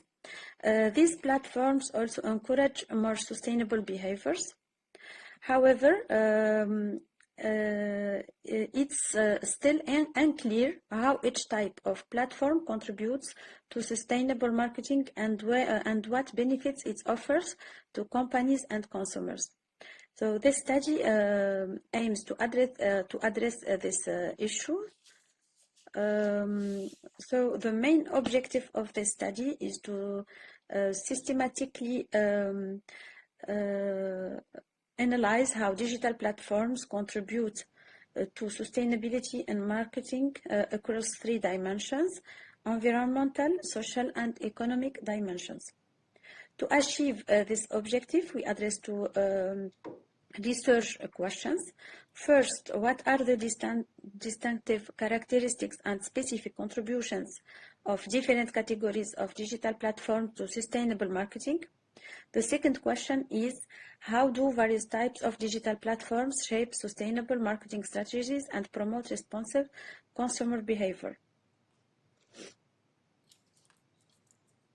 Now that the research context and objectives have been introduced, I will move to present briefly the literature review of this study. In the literature, digital platforms are generally defined as systems enabling interaction and value exchange. Previous studies identifies 6 major types of digital platforms, which are e-commerce platforms, social media, mobile applications, content creation platforms, professional collaboration platforms, and domain-specific platforms. Sustainability also includes 3 main dimensions, which are economic, social, and environmental dimensions. Recent studies show also that digital platforms encourage sustainable behaviors and responsive choices. In addition, results show that artificial intelligence can help this platform to become smarter throughout personalization and data analysis. After reviewing the existing literature, we adopted a systematic methodology to analyze previous studies in a structured and a rigorous way. So our study uses a systematic literature review. The adopted process included 3 main steps, which are data collection, screening, and selection of articles, and the final step is analysis and synthesis of results. So we collected in this study articles from Google Scholar, focusing on publication between 2020 and 2026, using keywords related to digital platforms and sustainability. We selected relevant studies from the first 3 pages of research results. In the total, 44 articles were retained for analysis. Let's move now to the second part to present the main results of this study. By classifying the selected papers according the publication trends, results show a growing academic interest in digital sustainability, especially after 2022, with a strong peak in 2024. This shows that digital sustainability has become an important research topic. Also, the classification of papers according sustainability dimensions show that the environmental dimensions is the most studied, with 34 articles focusing on green innovation and sustainable consumption. The social dimension follows with 25 articles mainly related to awareness, inclusion, and community engagement. Finally, the economic dimension appears in 10 articles and focuses on resource efficiency, circularity, and sharing value. When analyzing the distribution of studies by platform types, we found that social media appears as the most frequently studied category. This reflects its strong influence on spreading sustainable messages and shaping consumer attitudes. E-commerce platforms and mobile applications are also highly represented, mainly because they directly influence purchasing behavior and resource efficiency. Another important result is the emergence of AI platforms.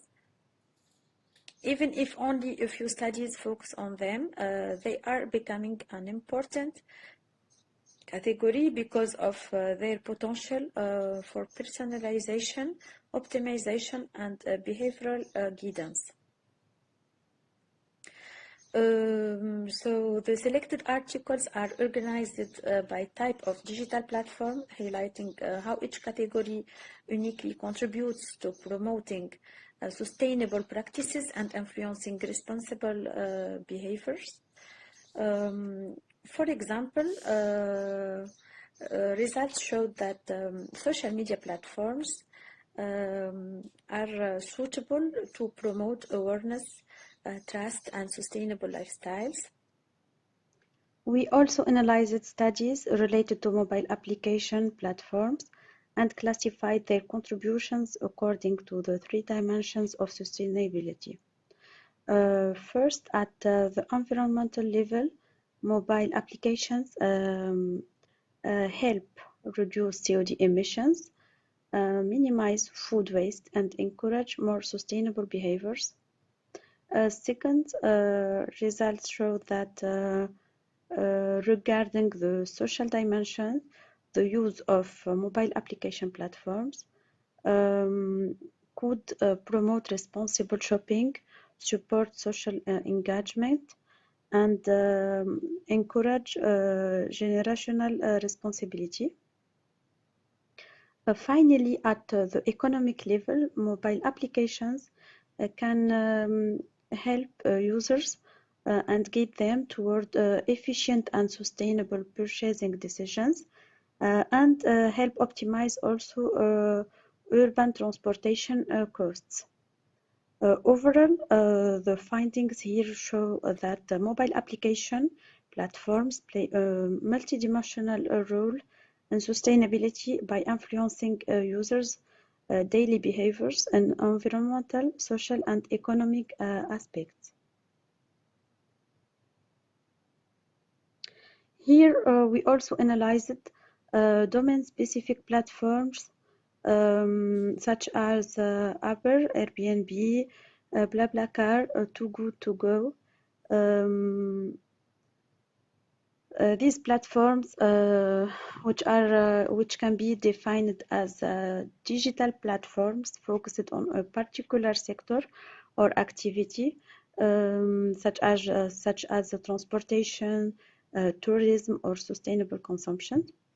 So results showed that at the environmental level, the studies show that these platforms can encourage eco-conscious travel, support sustainable urban transportation, and promote greener consumption habits.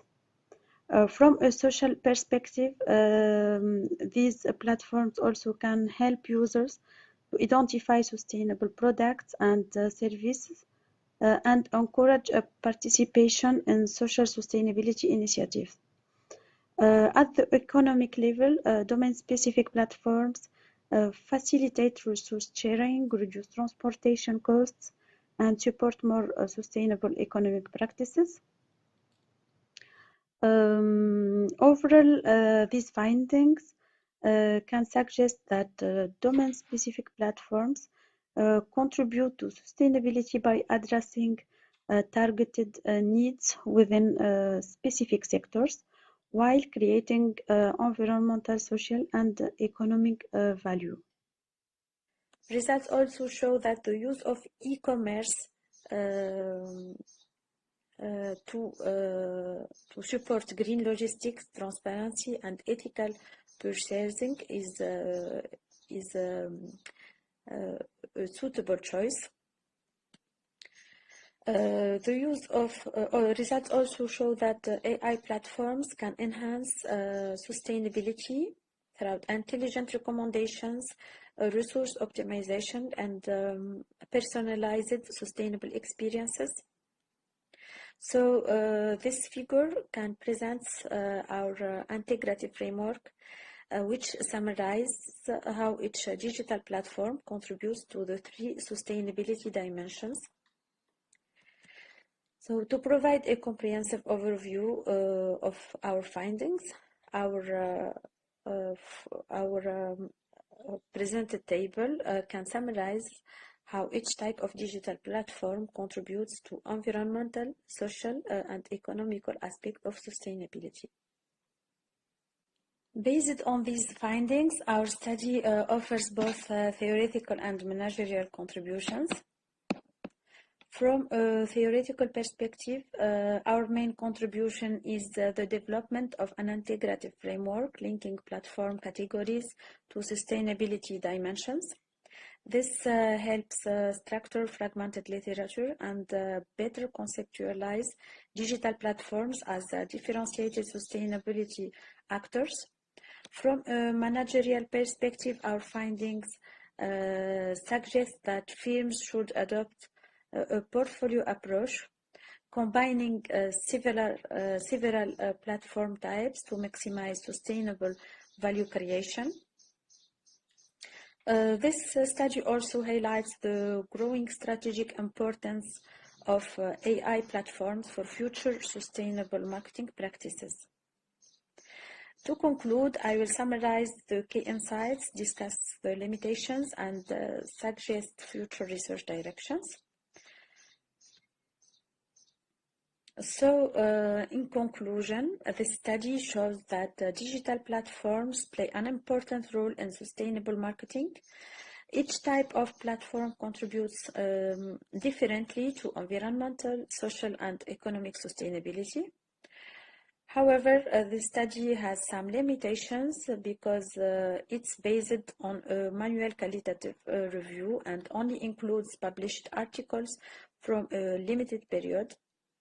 So future research could use bibliometric methods, text mining, or AI tools, and could also focus more on specific industries and the strategic role of the AI platforms.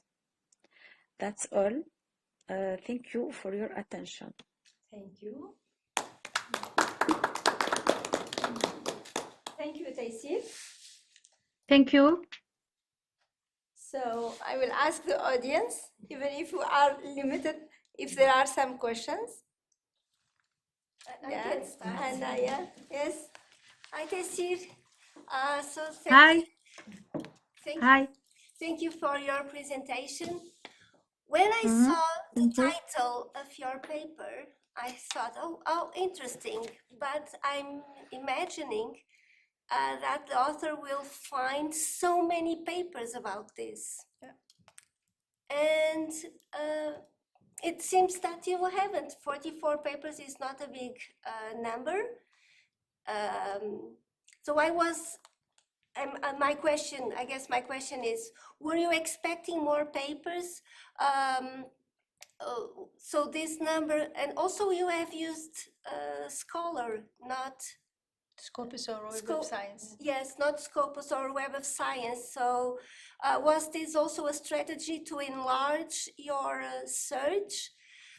And so my question is, how was this identification of papers process and what challenges did you have? And because you use sustainability and I don't remember, but it seemed that it was not very narrowed, but the number of papers is not very high, or I would expect it to be higher. And so I think your conclusions are very interesting, and I think when you have a very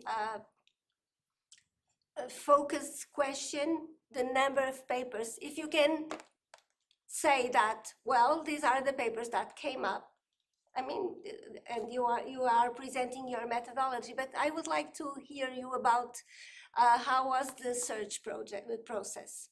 And before replying, because I have the same, just I will add something to Anna's question, is regarding the period of the last 6 years, Taysir. Why have you limited not only to Google Scholars, but also to the last 6 years? How did you choose this last period? I had missed that. Okay, thank you for your questions.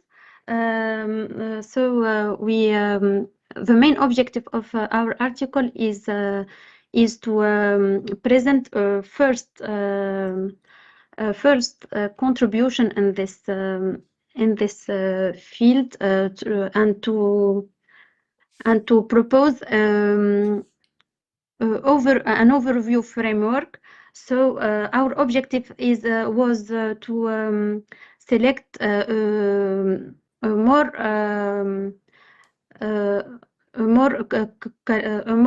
articles,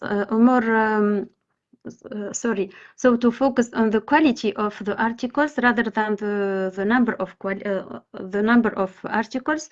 So the selection process was mainly based on the relevance and the clarity of the studies. So we specifically retained articles that clearly identified the digital platforms used and explicitly explained their contributions to sustainability dimensions.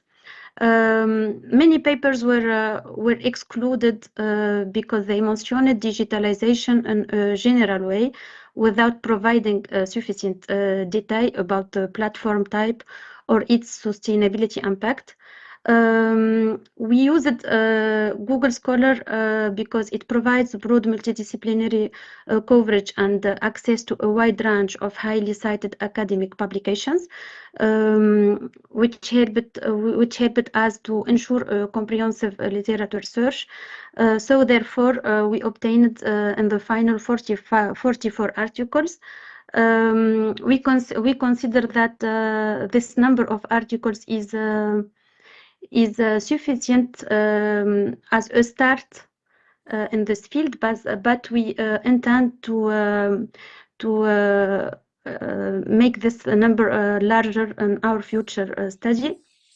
Concerning the use of the 6 last years, that was only to provide more recent articles and more trend and provide a more trending articles.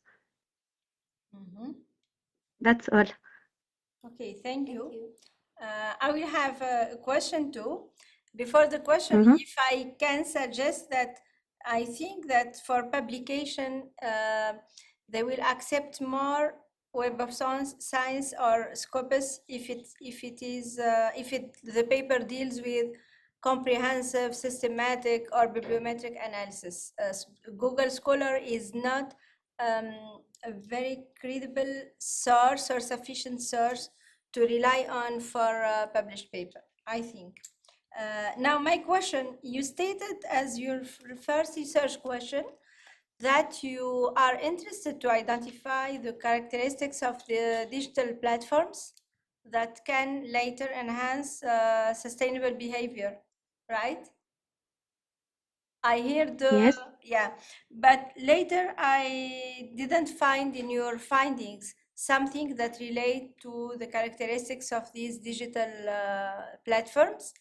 And my second questions relate to the same ones, to how do you specify the link between personalization as a characteristic and sustainable behavior, but it wasn't clear from the findings. So how can you relate this, how is the capacity of a platform to personalize the experience for the customer is able to enhance or encourage sustainable behavior. I can't see the link based on what you presented. We mentioned that because this was proposed by the mentioned study and the studied articles. So we regrouped all the results, and we tried to classify them according each type of digital platforms. So concerning our research questions, our research questions were designed mainly to remain broad enough to capture the diversity of digital platforms and sustainability contributions as identified in the literature. However, we acknowledge that this broad scope may limit the depth of analysis for specific sectors or platform types. So this was deliberate choice because the objective of the study was mainly to provide a comprehensive overview of the field and identify general research trends and gaps. Yes, but your first research question was to identify characteristics of digital platforms that will be linked to sustainable behaviors. That's what you stated clearly. Yes, for example, for the AI digital platforms, among their characteristics is they can provide predictive and intelligent results. Also, they can provide adaptive capabilities. So we can use these characteristics according the sustainable objective. Yes, so maybe you have, or, yeah, maybe in your findings you still have data to explain this link, but it wasn't clear in the presentation, Taysir. Okay. The link between the It's clear. characteristics and the sustainable wasn't clear enough. This is what I asked. Yes, thank you.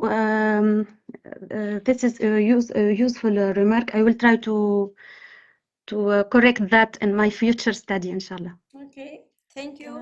Yeah, Reem? Thank you. Just one information about Google Scholar, Scopus, and Web of Science.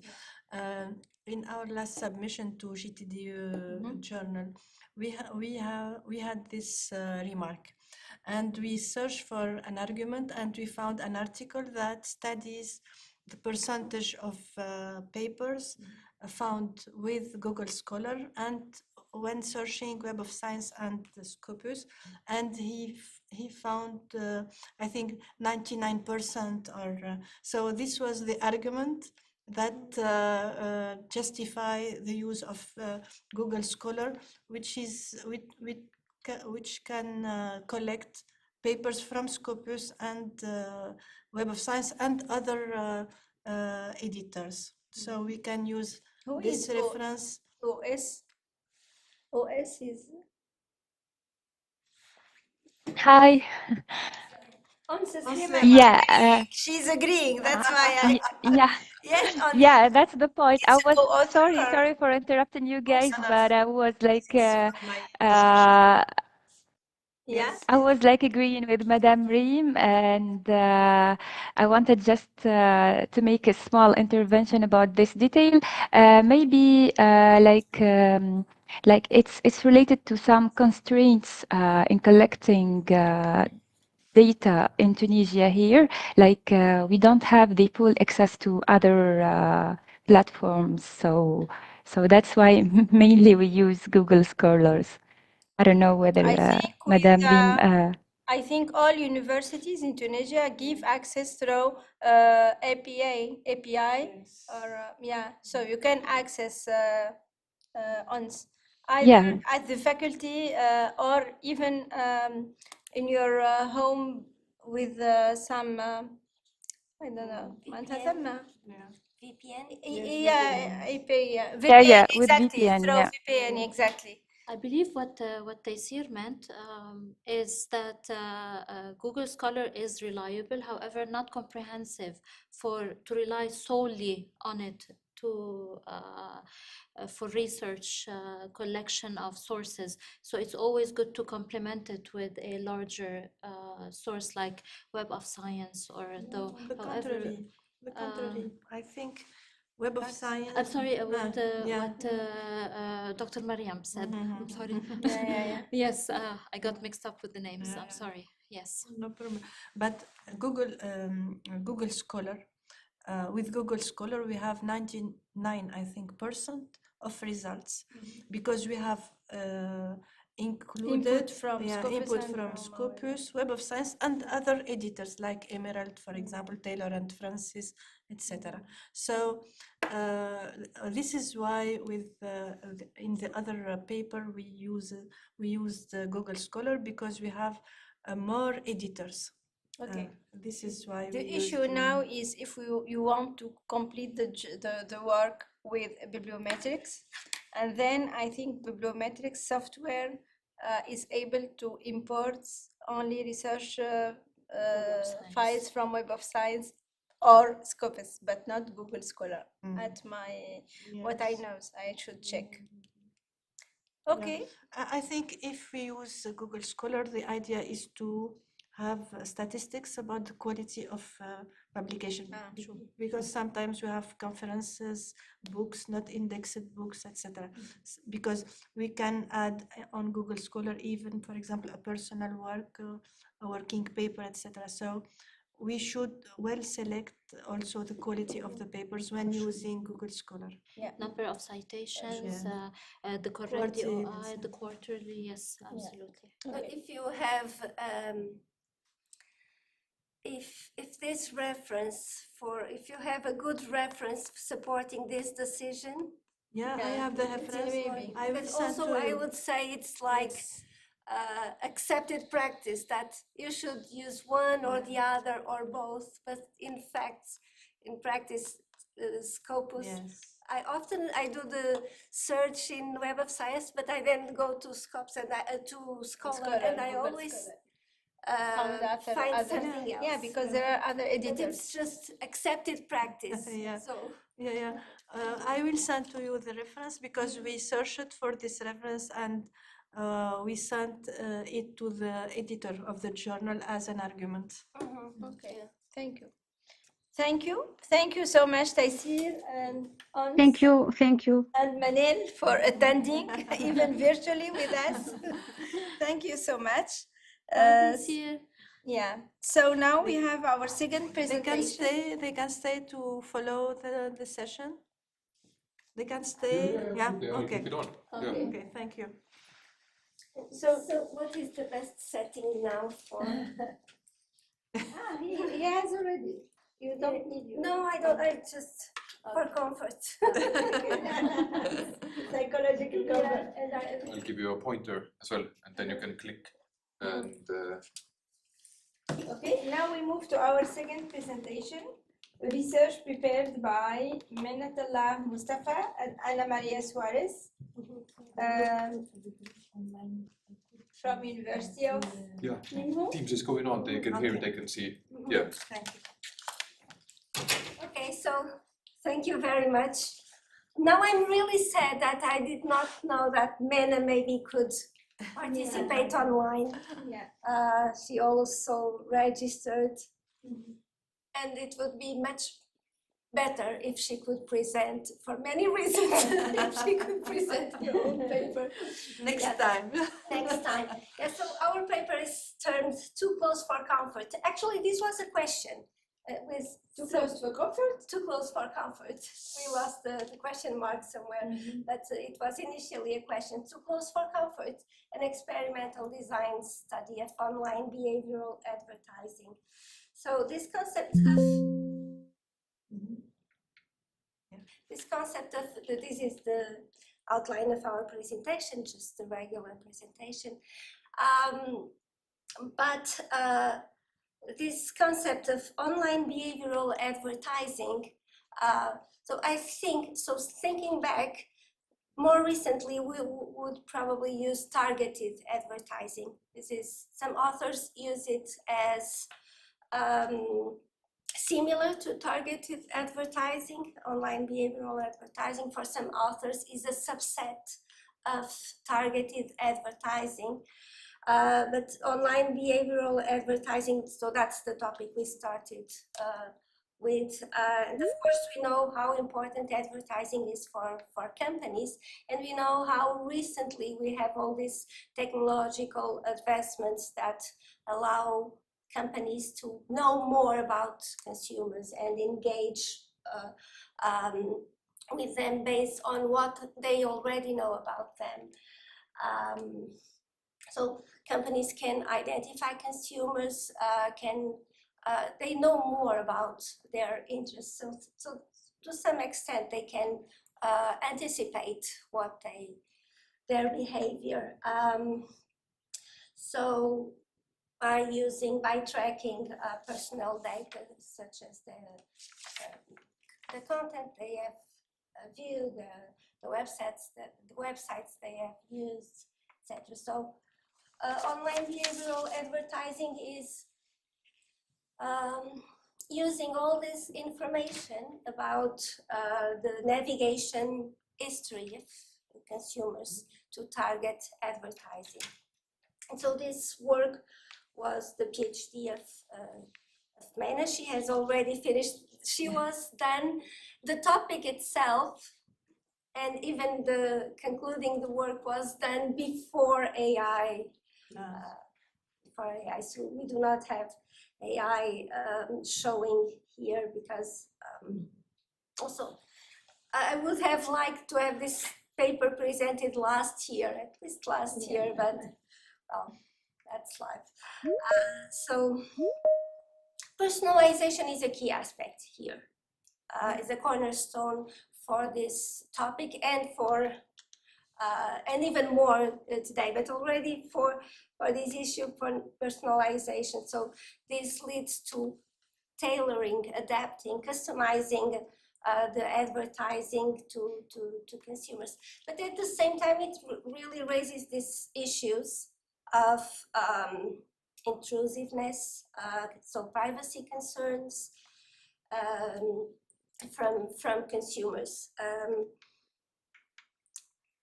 Previous literature about this topic was not unanimous, however, if indeed a personalized message was more effective than a standardized one. So now we are entering into the gap leading to this question. So it's really, is it really important?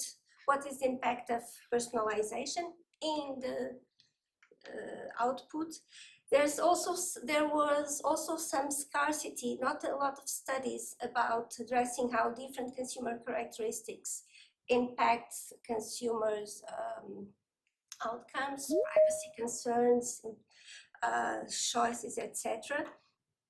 And also we did not find studies addressing jointly all these factors that eventually we found what we identified for the paper. So for the study, personalization, consumer characteristics, brand familiarity, brand trust, and transparency approach. So this was where our contribution is put forward to do a comprehensive study, to study online behavioral advertising, its relevant independent variables and its effects. So the question, the starting research problem was what are the factors that influence consumers' attitudes, intentions, and behaviors in the online environment towards online behaviorally targeted ads, and what factors can mediate such effect. And then two main research questions: to what extent do personalization, consumer characteristics, brand familiarity, brand trust, and transparency approach influence consumers' attitudes, intentions, and avoidance of online behavioral advertising? And if perceived intrusiveness, privacy concerns, and reactance mediate such influence. So in terms of theoretical foundations, we rely on two big theories. The social exchange theory, according to which parties in a social relationship consider the cost of engaging in the relationship and try to maximize their gains and minimize their costs. And so, let's say online behavioral advertising is also a social exchange in which consumers share or allow the use of their information, but in exchange for the benefits of more personalized advertising, targeted advertising. And simultaneously, the psychological reactance theory, according to which when people feel threatened in their freedom from a stimulus message, they develop psychological reactance by ignoring or behaving in an opposite way. So we have like this two opposing theories. So according to the social exchange theory, consumers would be willing to share their information because they know they are getting benefits from it. According to the psychological reactance theory, consumers would avoid this sharing this information and would disconnect from this. So I'll just focus here on the research model we have in the paper and also here in the presentation, but I think I will skip all the slides for the development of hypotheses. So independent variables, the personalization, consumer characteristics, brand familiarity, brand trust, and transparency approach. So transparency approach is whether the consumer knows that information is being collected and used for this effect, and he knows why he's getting this ad. And so personalization also getting personalized ads. There are different ways to do this. The way we did it for the study was, which was an experimental design, was that consumers received, viewed an ad. And so in the personalized situation, the ad was targeted to their name. And in the other one, no, it was just hello there. I will show you afterwards. So dependent variables, attitude towards brand and towards the online behavioral advertising, intention to click the ad, and intention to purchase the product, and then the protective behavior, avoidance of getting these ads. You used 3 mediating variables: perceived intrusiveness, privacy concerns, and reactance. And in fact, this is relatively simple, but in terms of hypotheses, if you check the paper, we have a huge list of hypotheses because we personalized. Personalization has a positive impact in attitude, personalized in each of the 5 variables, and this. So I will, sorry, I do that, right? So I will rapidly skip the development of hypotheses, although I can focus on one of them or two that maybe could be more interesting. I think, was it me? I don't know. Yeah. I think personalization is in fact important, but I think it's also the most obvious hypothesis. For consumer characteristics, here we have different impacts, demographics, personality traits, culture. There's a lot here. We focused on some demographics, and this is actually also one of the issues in which the data analysis is less successful. But I think it's important. But this is one of the strategies, one of the hypotheses in which we could try to get more from the data. I'll show you afterwards. But because there's a lot here in consumer characteristics, so in terms of traits and in terms of demographics, etc. Brand familiarity, we also thought that knowing about the brand and these variables related to the brand itself would affect this. So we tried to incorporate, because brand is often the identity, so consumers relate to that. So we use brand familiarity and brand trust. So they're important. So similar, H4 is brand trust has a positive impact on the different outputs. So transparency. So transparency refers to how the data is collected. Are we aware as consumers of whether brands are collecting data or not, so that we have overt and covert data and covert data collection. So overt data collection means informing consumers, so it's transparent, and covert data collection is when firms do not notify consumers. So our hypothesis is that being transparent would have a positive impact.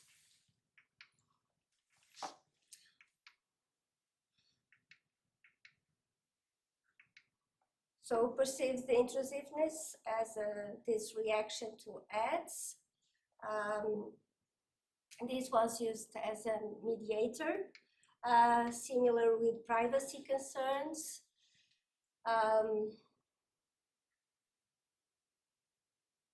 Knowing my audience here, I would say privacy concern would also be a very interesting moderator. Yeah. We did not use it as moderator, but I think this would be interesting to test as a moderator. We had problems with our, not problems, but our mediation, our mediations were, the results were all just partly or not supported at all. But maybe part of the reason is that privacy would be a moderator. And reactance. So reactance is this strategy that consumers have used to avoid complying with a persuasion attempt. So, oh, I'm getting this ad so much, I will never buy this. Right? So the opposite factor. Now about the outcomes, attitudes, intentions. As I said, I want to, and protective behavior. So protective behavior, what can I say about this? So it's similar to reactance, but different. We had a specific scale for this. So our methodology was an experimental design. We used this 2x2 scenario in which consumers would see an ad and then answer the questionnaire. So the conditions were personalized, personalization, personalized versus non-personalized, brand familiarity, known brand versus unfamiliar brand, actually not non-existing, but, and transparency approach, transparent versus non-transparent. We chose for the stimulus weight loss product, and we used real brand and a fictitious brand. So consumers would be randomly assigned to one scenario, and respondents were internet users in general. We used Gorilla SC Experiment Builder for the designing the study.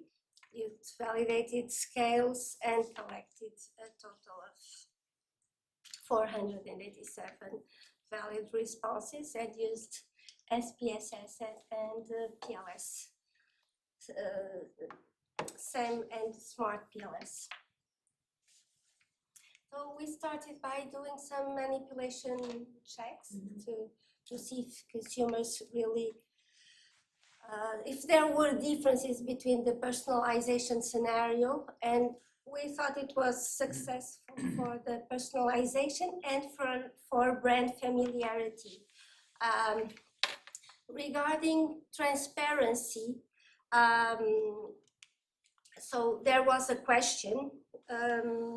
So some participants had a link in their questionnaire saying, why am I seeing this ad? And others did not have. And also there were some questions that allowed us to check for this, to do the test. And we thought that this was not, consumers did not perceive, there were no significant differences between the two situations. So we thought that this manipulation was not successful.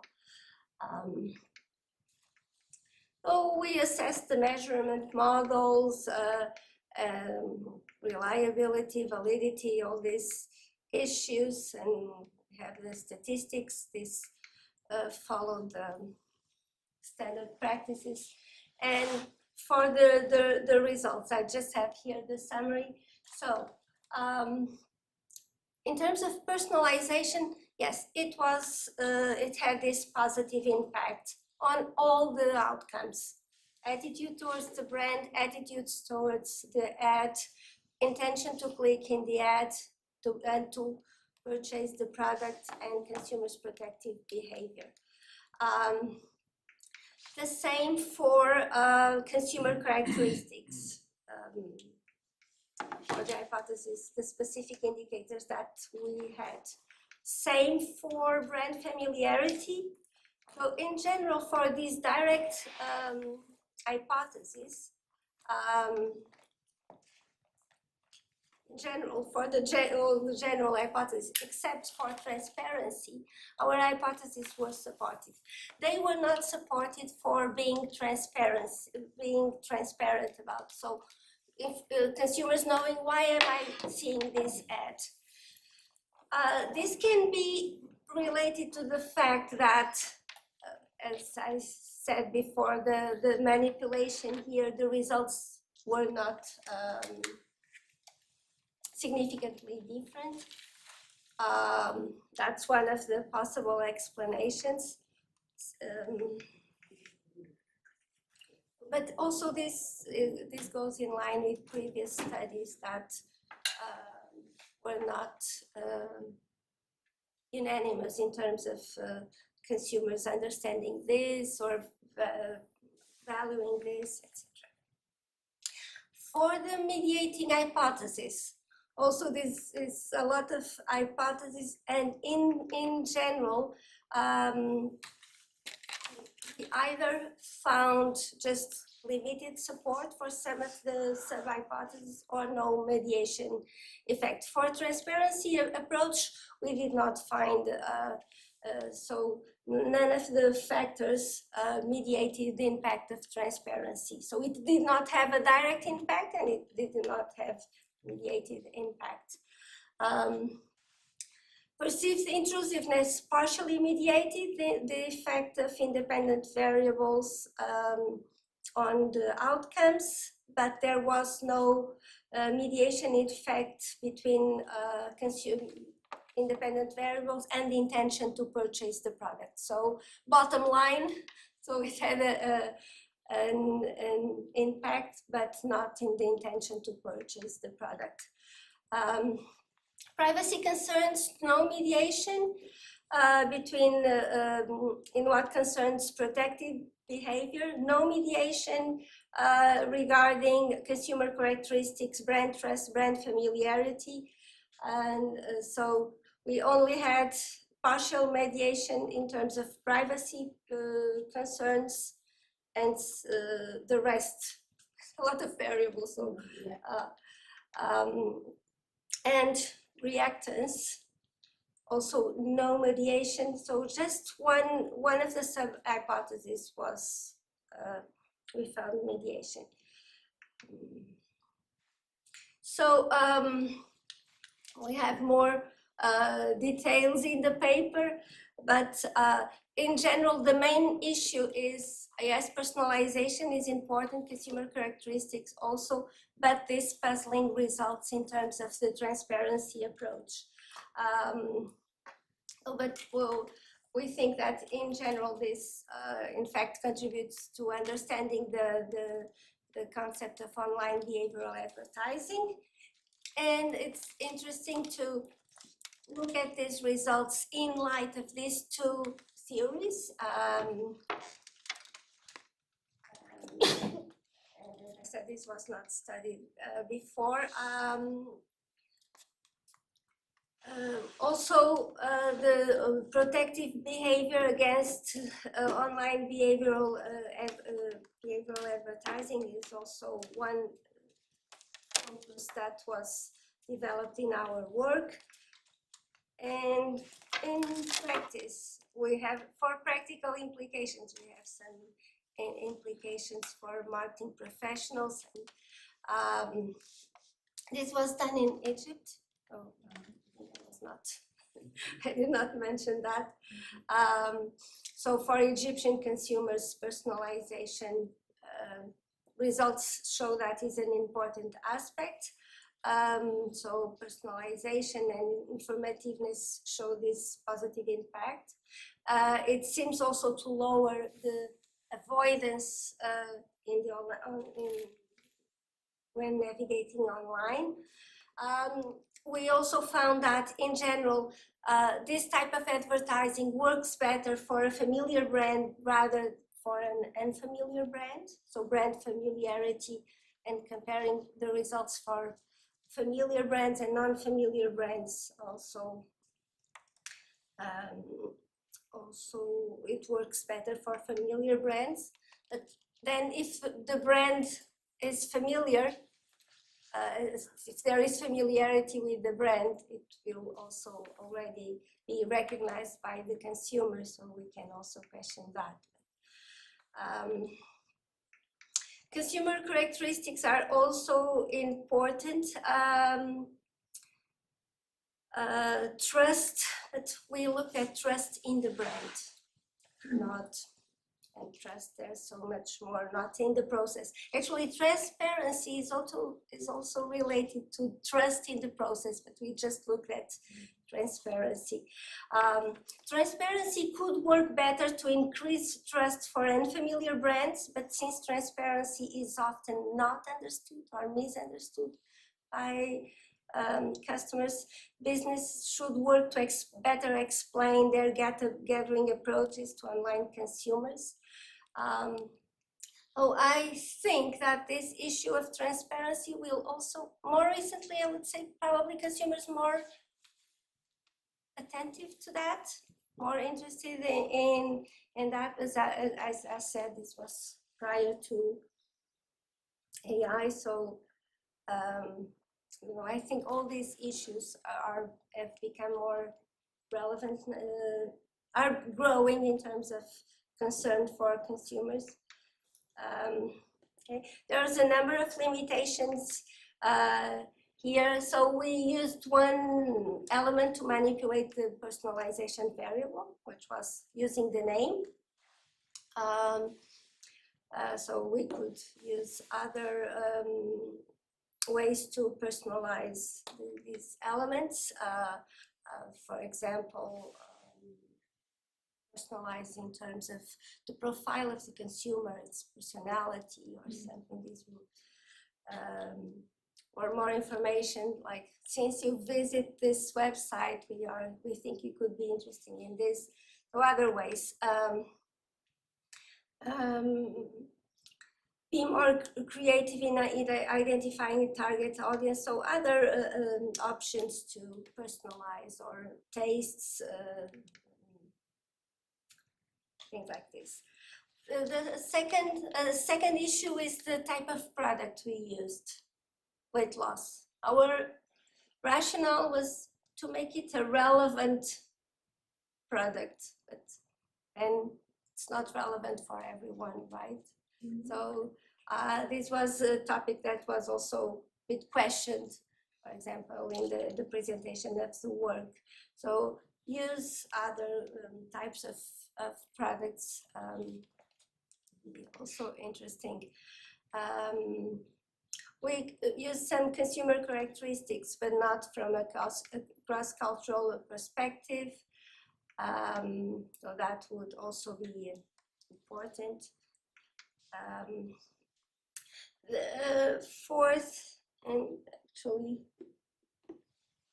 we have more in the papers, but I think this is the last one I'm pointing here, is this how to manipulate the transparency approach and how to study the impact of it. So for us, it was just in some scenarios, consumers would have this link for why am I seeing the ad, and we also compared the results for some topics in the scales. But maybe being more explicit about this would make a difference. And some general disclaimers, and namely the fact that this was done before AI was a real thing. And this is a very dynamic topic. And also there's this issue of regulation that maybe will become more restrictive in next years. And so it's a topic that is evolving rapidly. So these results will be rapidly outdated. They are already a little bit outdated, as I said, but yeah. And so thank you very much. Thank you, Anna. And questions? I will bring back the questions. Perhaps I Yeah? have a comment. You said that the results will be updated in the future. I think we can exploit these results to propose new models of advertising with artificial intelligence, because the bases are the same. Yeah, you're right. We are learning from these models, and we are adapting with artificial intelligence techniques and models. This is the fourth point. The second point, if you can go to the model.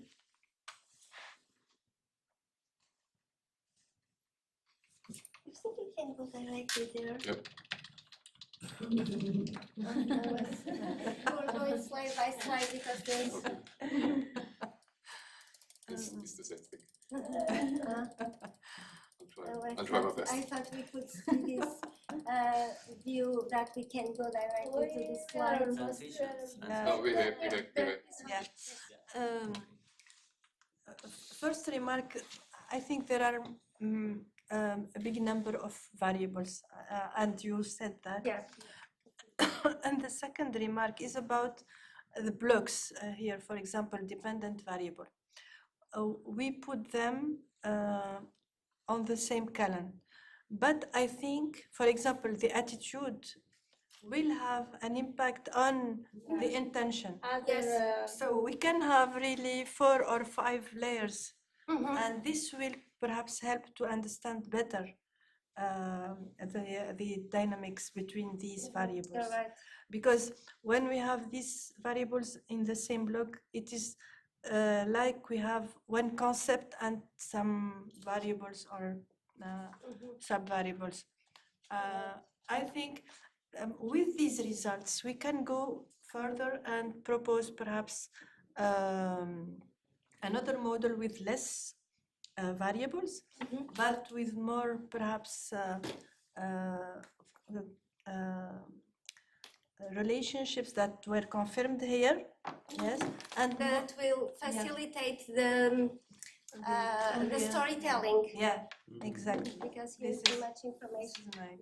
And the third point, I think duplicating this experimentation in a non-Arab country, perhaps we will have completely different results, because perhaps sensitivity about data privacy is not the same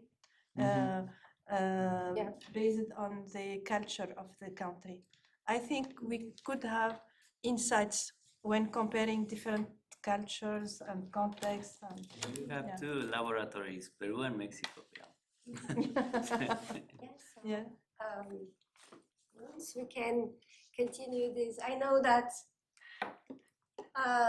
Mena just wanted her work wrapped up and finished, but I think you're right. And when I talk about this, I see it would be much more interesting to check this mediating as moderators and just to focus, because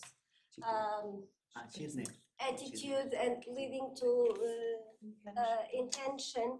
Just one about the advertising part, intention to click the ad, and different story about intention to purchase. Yeah. So yeah. Personally, I find that I will read this paper another time, because I think there is a material, important material for future work. Future studies.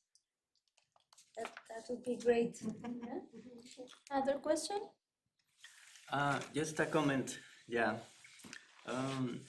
The hypotheses that are written in these kind of papers, as an economist, make me think a lot, because the way we think as economists, first we think the individual or the person has very little information.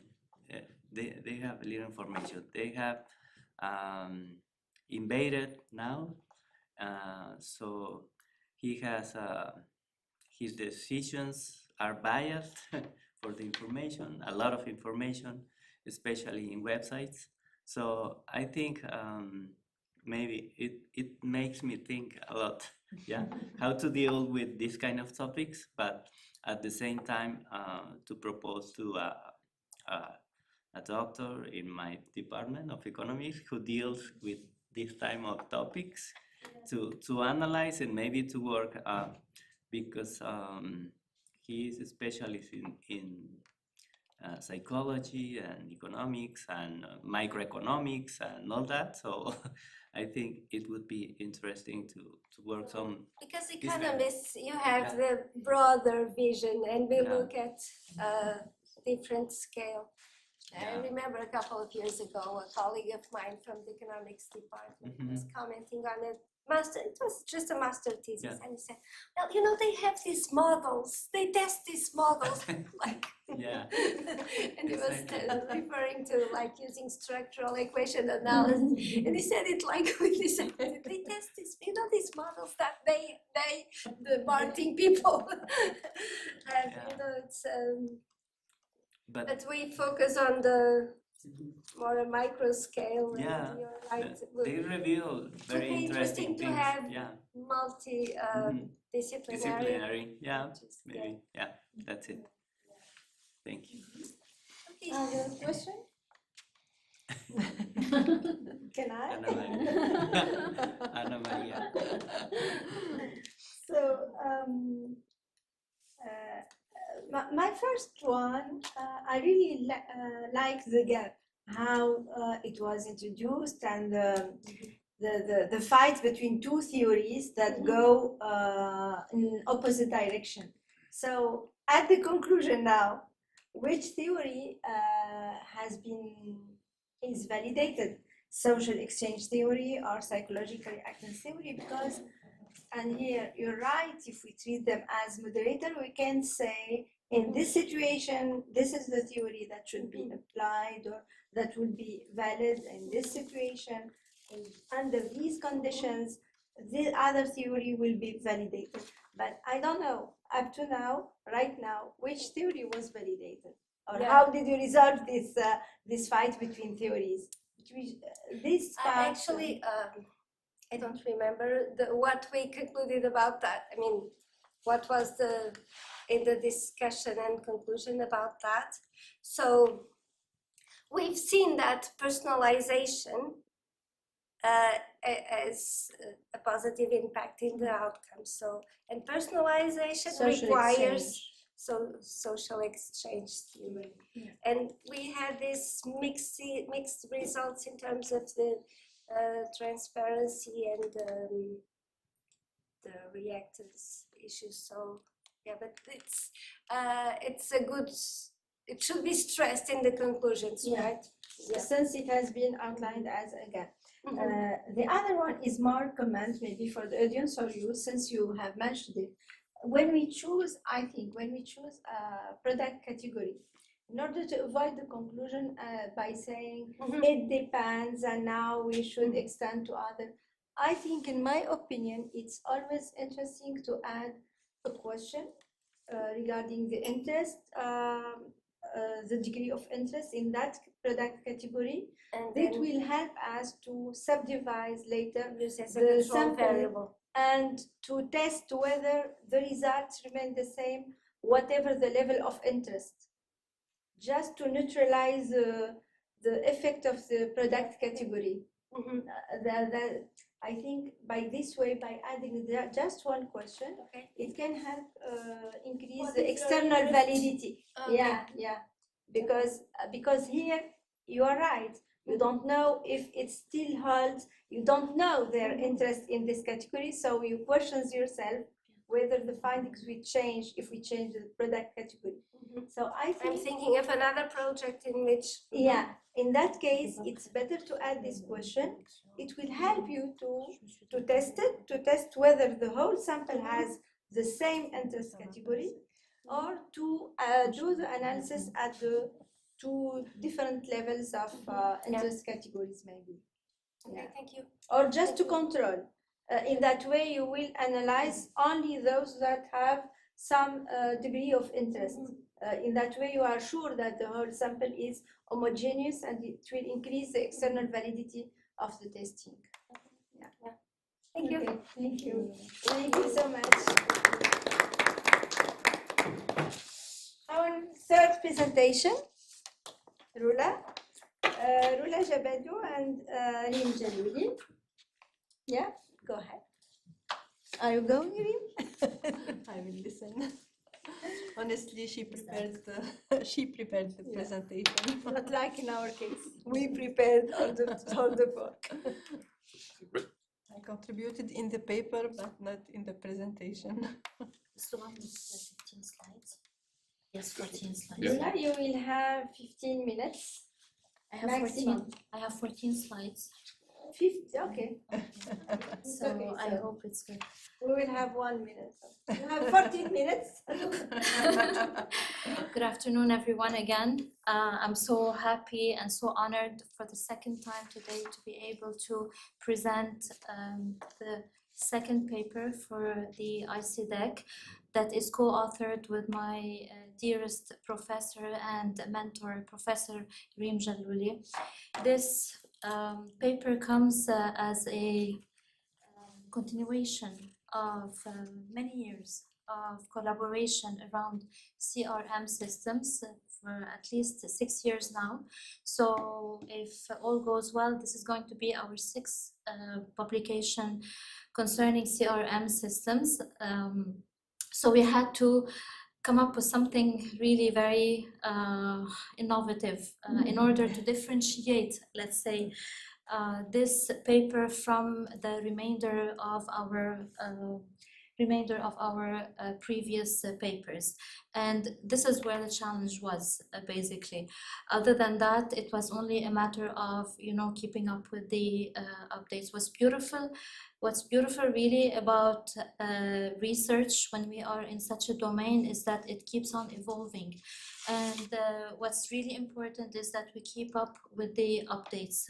So I'm gonna very briefly introduce to you the overall concept with the research gap without going really into details in the literature review, and briefly presenting the methodology, findings and discussions that would lead to the thematic mapping along with the implications on a theoretical and managerial level, with limitations and recommendations for future research.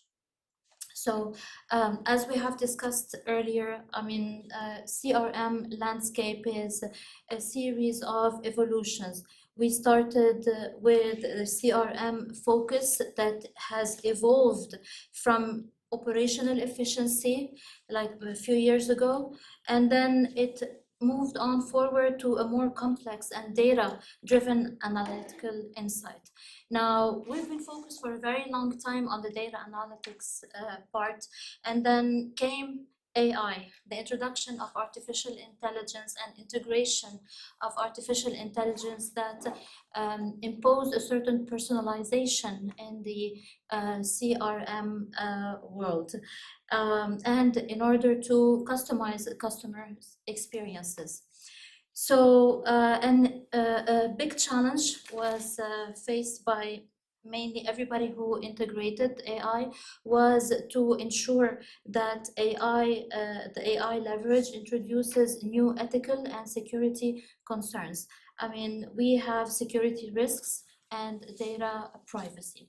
So in order to keep things simple concerning the evolution of the landscape, it was important to address the issue of sustainable CRM, because sustainability here is very important. We introduce AI, but we have to sustain as well with all the challenges. And here we are finding ourselves having to balance the data exploitation that we have, which is huge, and along with the customer protection as well in terms of data privacy and security. And as we have seen, it's been a big challenge, especially when it comes to the mindsets and then the areas where the AI have been integrated. So in terms of sustainable CRM, what we know about the literature was the integrative orientation of the artificial intelligence, where a balance is required. And then we have to ensure as well to acknowledge the tension between profitability and ethics. So the trade-off between cost and data privacy. And then we have to ensure as well in sustainable CRM that we ensure data security along with transparency. So we are really at major disparities here. And then we have to ensure the relationship durability as well in order to sustain on the long run. So where do we stand here? We stand at a core principle where durable profitability is fundamentally dependent on trustworthy and secure practices. This is as per the available literature. But we end up at a multi-lens gaps as well when it comes to our research. We have conceptual gaps where we have a lack of clarity on sustainable CRM as the digital representability or responsibility umbrella. We have an integration gap as well. So on one hand, we have the AI and data analytics, and then we have as well that are often treated separately from ethics and security. And we have a temporal gap as well, where few studies compare short-term gains with the long-term resilience. So as companies, we look for short-term gains. However, on the long run, we have a resilience to take into consideration. And then we have as well a main issue about the synthesis of the information available. Throughout the literature, we have realized that there is an absence of systematic mapping for recurring benefits pathways. So it's a mapping and not a conceptual framework. So therefore, in order to be able to cover these multi-lens gaps, we have decided to approach two research questions. The first one, so RQ1, how does recent literature from 2023 to early 2026, and this is actually due to the heavy integration of AI during and sustainable systems during this period. So how do recent literature explain the main benefit pathways to sustainable CRM? And here I emphasize on the word pathway. It is not a causal cause and effect relationship. It is a pathway that would lead to certain interactions. Sustainable CRM across temporal horizons and stakeholders. And what I mean by stakeholders here, we're taking into consideration both the customers and the firms, particularly through the roles of customer data security, privacy, and trust. And then the focus area here will be on the roles of security, privacy, and trust that are particularly critical. And this is as per the available literature. And then the RQ2, so research question 2, is what key challenges and constraints limit these benefit pathways in analytics and AI-enabled CRM context. And here there is a special emphasis on the analytics and AI-enabled CRM that are examined in the literature. Now, what we did is that we had to be a bit creative with the methodology, since a lot of work has been already done in the AI field. However, we haven't really found pure work related to AI integrated in sustainable CRM systems. So what we decided is to divide our methodology in two parts. The first part is to adopt an integrative review process in our research approach. And then the second part is in our reporting logic. We had to be innovative and we had to come up with a new perspective in order to map all the teams that are available. So we had followed the traditional Prisma logic for systematic reviews. So, and I just gave you here in figure 1, I presented to you an example on the steps of the traditional Prisma logic and integrated in the integrative review. So, in our data sources and research strategy, I have simply presented these to you for transparency. However, I mean, having professionals like you over here, I'm definitely sure we don't need to go through them into details. I just wanted you to know that as part of our research strategy, it was important to be able to present transparency, traceability, reliability, and then validity while choosing the sources of the information. So we made sure that we refer to Scopus, Web of Science, Science Direct, and Emerald. Sorry, I think I have copied twice.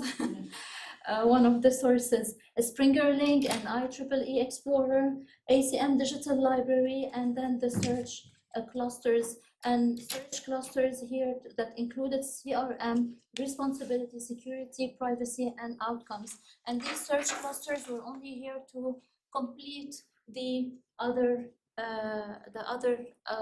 sources that did not cover some interesting topics.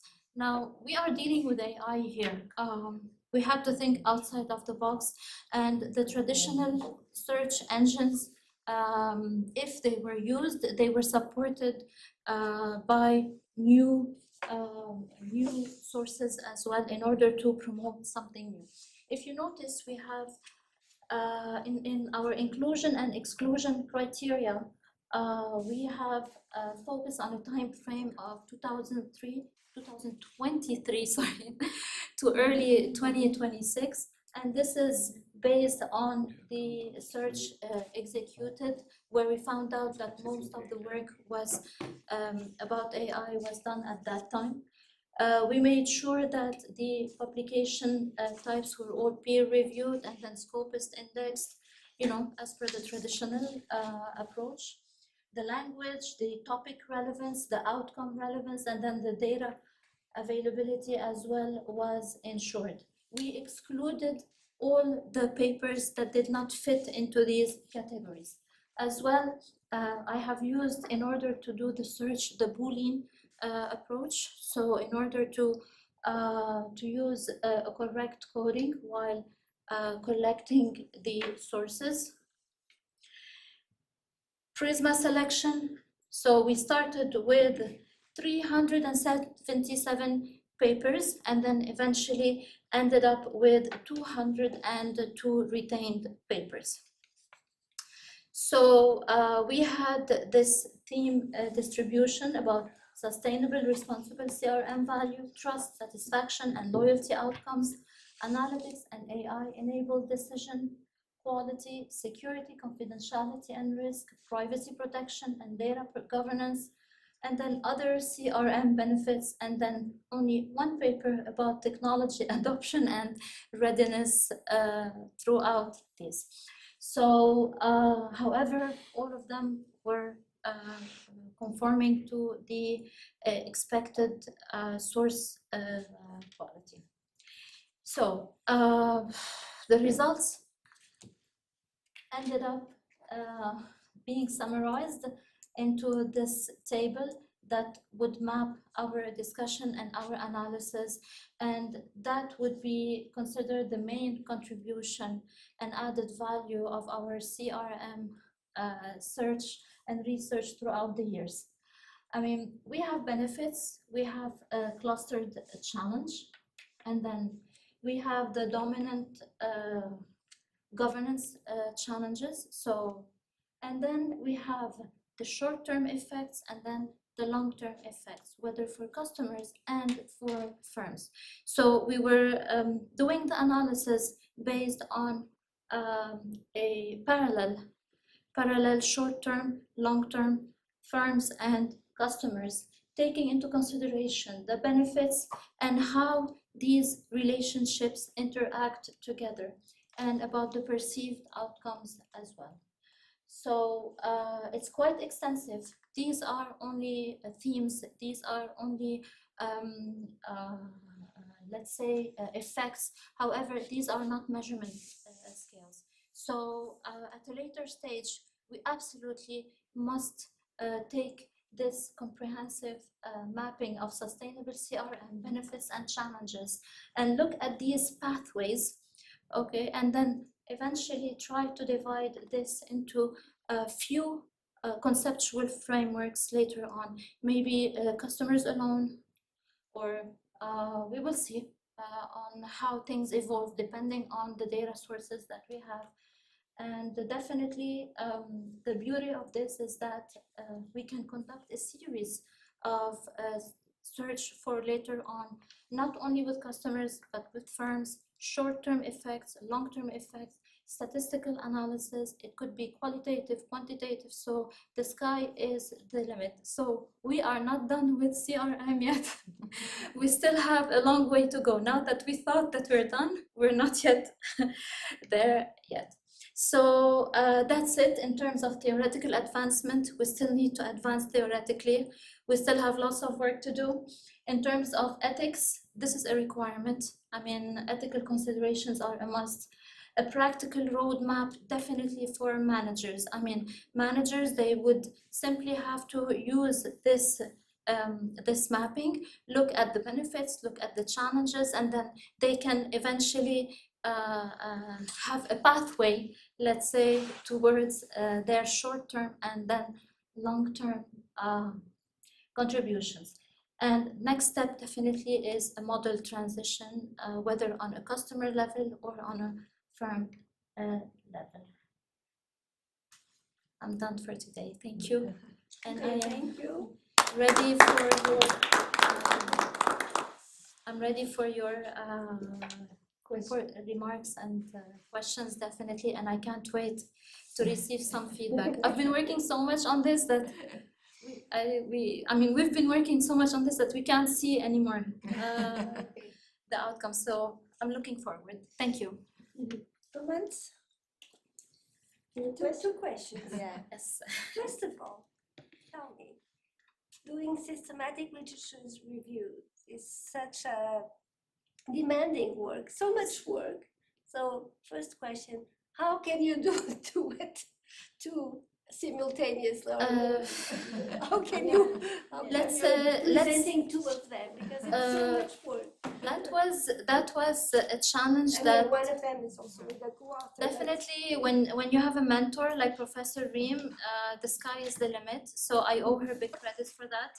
Second of all, I mean, when you master a method, and then when you know how to get to the sources, and then when you have a bit of as well computer and IT skills, it makes it much more convenient. Now I am presenting them in the same time. However, the first paper I presented was already starting to be prepared since last year. However, due to some personal conditions, it wasn't presented. However, it was upgraded to reach the level. The second one here was a lot of guidance and a lot of support from Professor Reem, definitely. The other question is, and I mean, it's more for everyone, we are getting now some saturation in terms of from journals for the systematic literature reviews for one side. I think I've seen, I'm experiencing that, and for the other side also because of AI thing. True.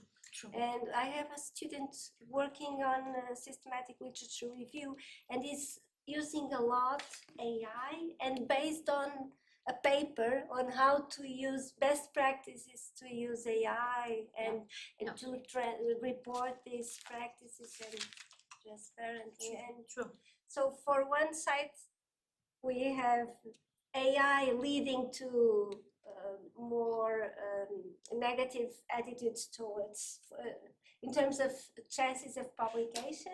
For the other side, we have AI also as a tool and reporting that, but I think it's not very unanimous from editors, let's say, also if they will welcome this using AI or not. But so this is not really a question, but more a concern. Yeah, it is a concern, and then at a certain point, some even reviewers and editors, they are more a bit on the traditional side. Yeah. So, and you can feel it from their reviews.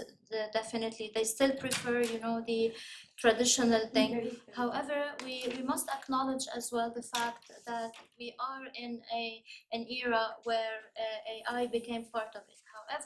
However, any researcher, and this is a common mistake maybe we've all been through at the beginning, we have the tendency to maybe rely a little bit because it's easy, because it's simple. However, any researcher must be aware and to make the difference between what is AI refined and AI generated. I mean, as a researcher, I generate the ideas and then I use the traditional methodologies. However, AI is only to help me refine. And AI refinement is acknowledged in many journals, including Springer. So here it all depends on the researcher himself, and it's not easy. Where's the fine line? Really don't know. I can add perhaps that now with the help of these platforms or AI solutions like C-Space or Consensus or Claude, etc., I think it is easier to have the part of literature review, what we did before as an integrative literature review with 20-25 papers, for example, as a first part of a thesis. Now I advise my PhD students to go to a systematic literature review or bibliometric literature review as the first part of the study, because we can do it with these tools and we can have more relevant results. So yeah, I think with the help of these tools, it is better to go to a bibliometric or a systematic literature review. Personally, I prefer the systematic literature review because with bibliometric analysis, we have like trends, but not really in-depth analysis. Yeah. Systematic literature review, I think it is an important step to go to the empirical study. Yeah. And it guarantees as well the reviewers and the editors. It shows them and explains to them the process that we've been through in order to, select and exclude, include. This is important. We still need these traditional methodologies. Absolutely. Yeah. I have one question and one comment in the same. To join the conversation, I think we need a workshop session dedicated to these methodologies, because to my knowledge, as I have to know about systematic literature review, there was as methodology, this specific method was reserved to mature topics, which means after 20, 30 years of studying some topic, here we are going to do now a systematic literature review of the field in order to identify future agenda. Saying systematic literature review for 3 years, for 2 years, for me, it's not in the spirit of the methods, unless the aim of the method or the approach is evolving. I don't know, but this is, to my knowledge, when I started to read about systematic literature review, when we can conduct them, is more for mature fields of knowledge than for nascent field of knowledge. We can continue discussing and finding a way for this. Otherwise, I think it can lower the prevalence of the method, because really it's a high potential method to identify what has been already done, what has been already solved, and what needs to be done as future research agenda. Now my question, Rula, this never lowers your effort. Oh, no, absolutely. It was a methodological discussion. It's a compliment, thank you. So thank you for this interesting presentation. My question is regarding CRM. Have you distinguished between whether is the customer research studying the end customer as end customer or B2B? Because I think it can change the Absolutely. This is something we are considering for the future. Now what we have done is the main themes, but you are absolutely right. We need to absolutely start maybe distinguishing the type of the themes will be different. When we talk about B2B customers, issues of privacy or I don't know, transparency are no longer, because data are exchanged. Maybe we still need security of data, but not privacy nor transparency, because data are transferred in the orders already. But when when it comes to end customers, here some themes will emerge. So I think you cannot interpret the whole thing together. You are absolutely to correct. distinguish. And that's why we, as a first step, we are considering, still not fully confirmed, because we still need the field experimentation with a company, or we are considering at the first stage maybe to go through the online marketing for the moment. So maybe to focus on the online customers at the first step. B2B customers or end customers? Okay, we haven't. I think there can be a huge difference in the findings. Yes, definitely. So you just gave us an additional future research layer. So thank you. I already thought we're gonna stop at 10 years. Now we have we have more to go. Yes, you are right. It's really a lot. It's really a lot. So you are totally right, and it's a perspective that we are taking into consideration. Okay, thank you. Thank you so much. We can stop here and to move to the thank you, Laura. Thank you, Rula. Thank you. And now our last presentation by, I think you can read, Erika Velasquez-Chacon.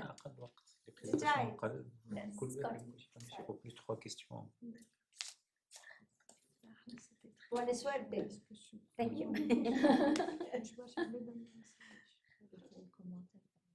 First,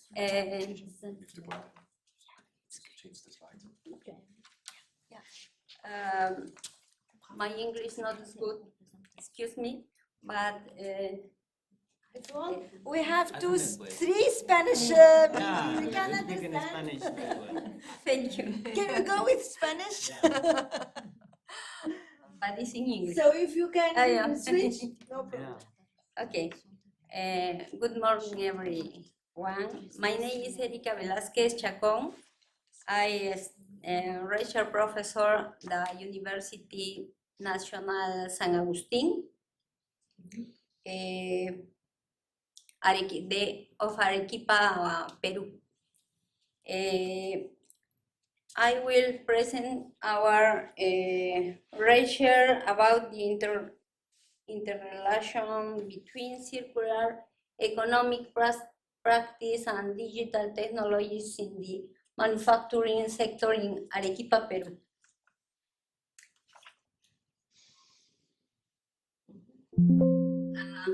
Is the country Arequipa. In Peru? In Peru. It is river and beautiful. It's beautiful. The other way.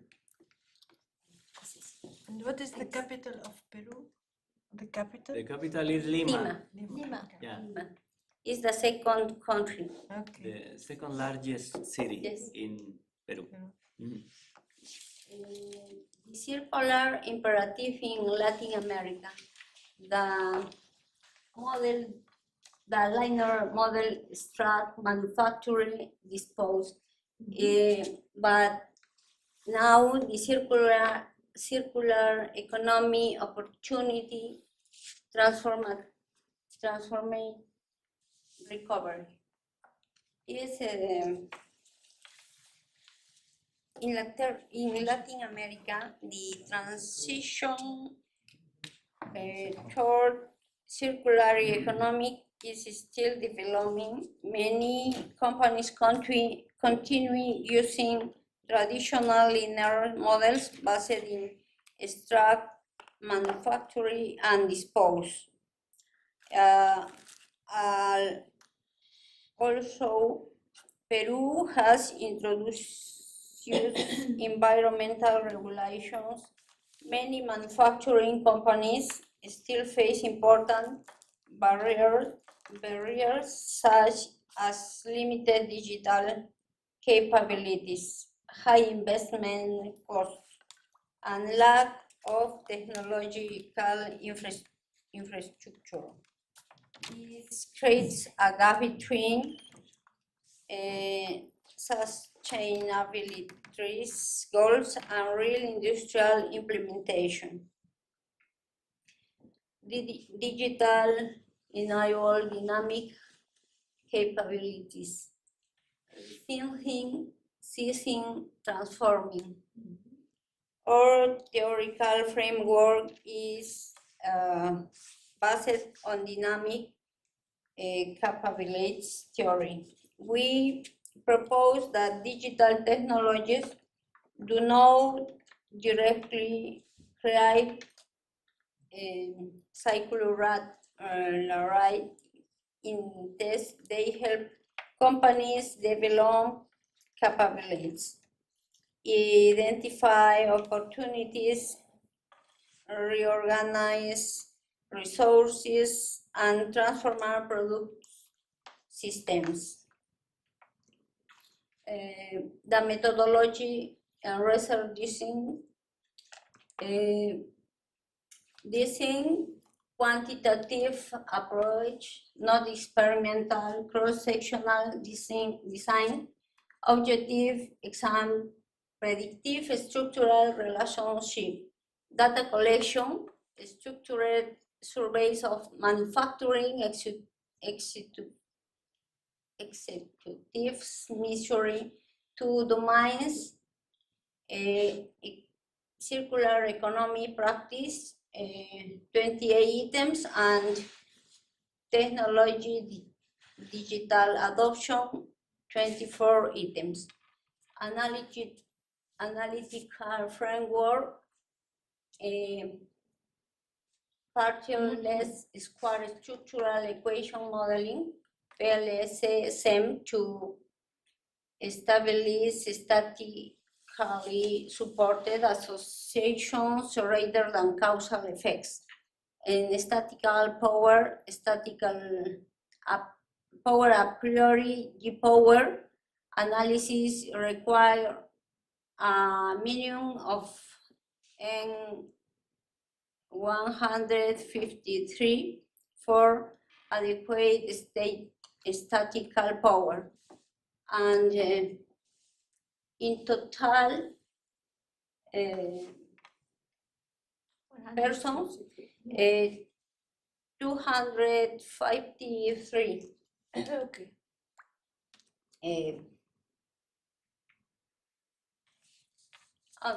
2054, yes. Manufacturing companies who were yet significantly exceeding the minimum. Company size, large, medium, small, micro enterprise. Subject, subsector distribution, metallurgy, textile, chemicals. Business trajectory, mature, newly created, consolidated, y young.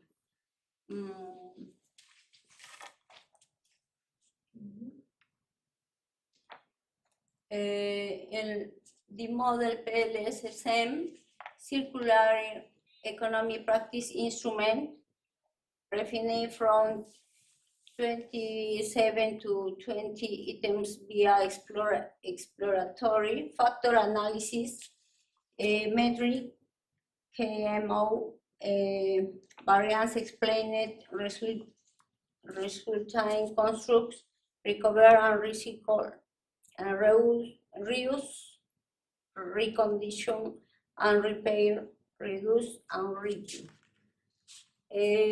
Digital technology adoption instruments refined from 24 to 15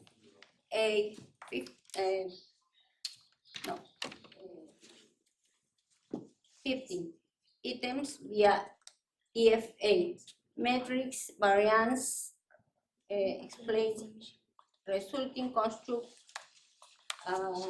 computer-based test, and AI, cloud and vertical system, industrial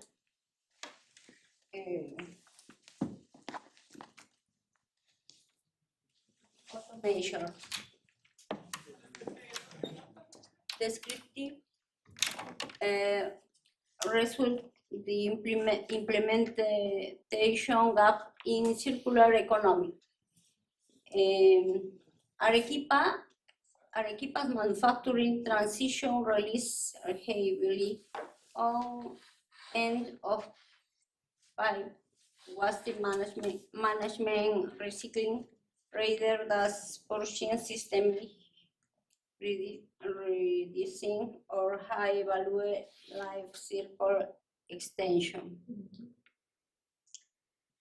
The adoption gap in digital technologies, companies heavily rely on basic digital tokens, but lack significantly in integrating advanced autonomous system simulation and robotics.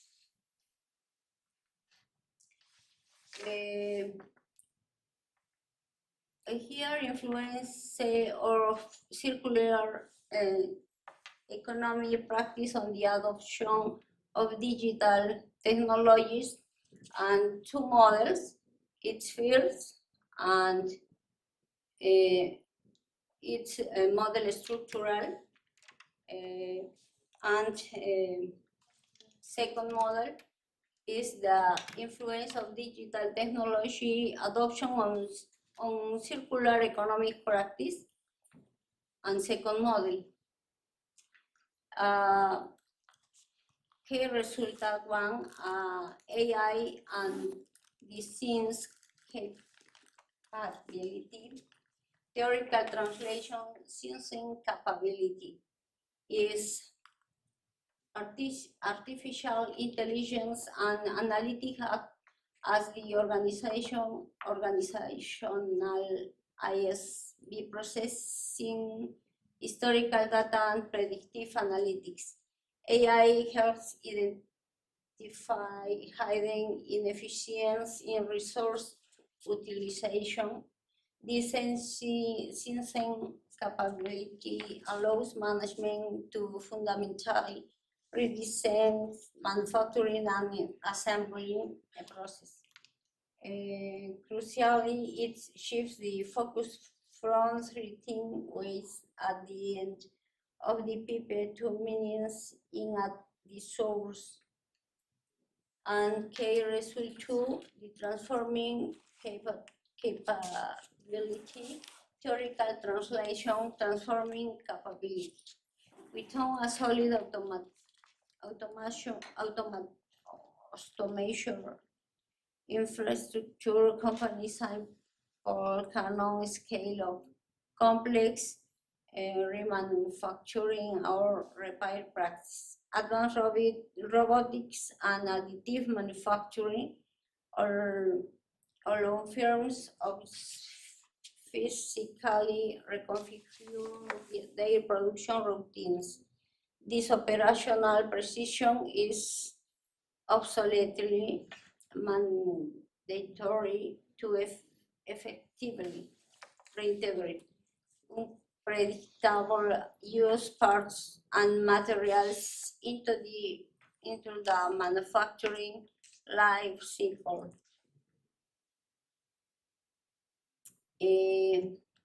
The critical finding, the recycling paradox. Why does traditional recycling correlative negative with industrial automation?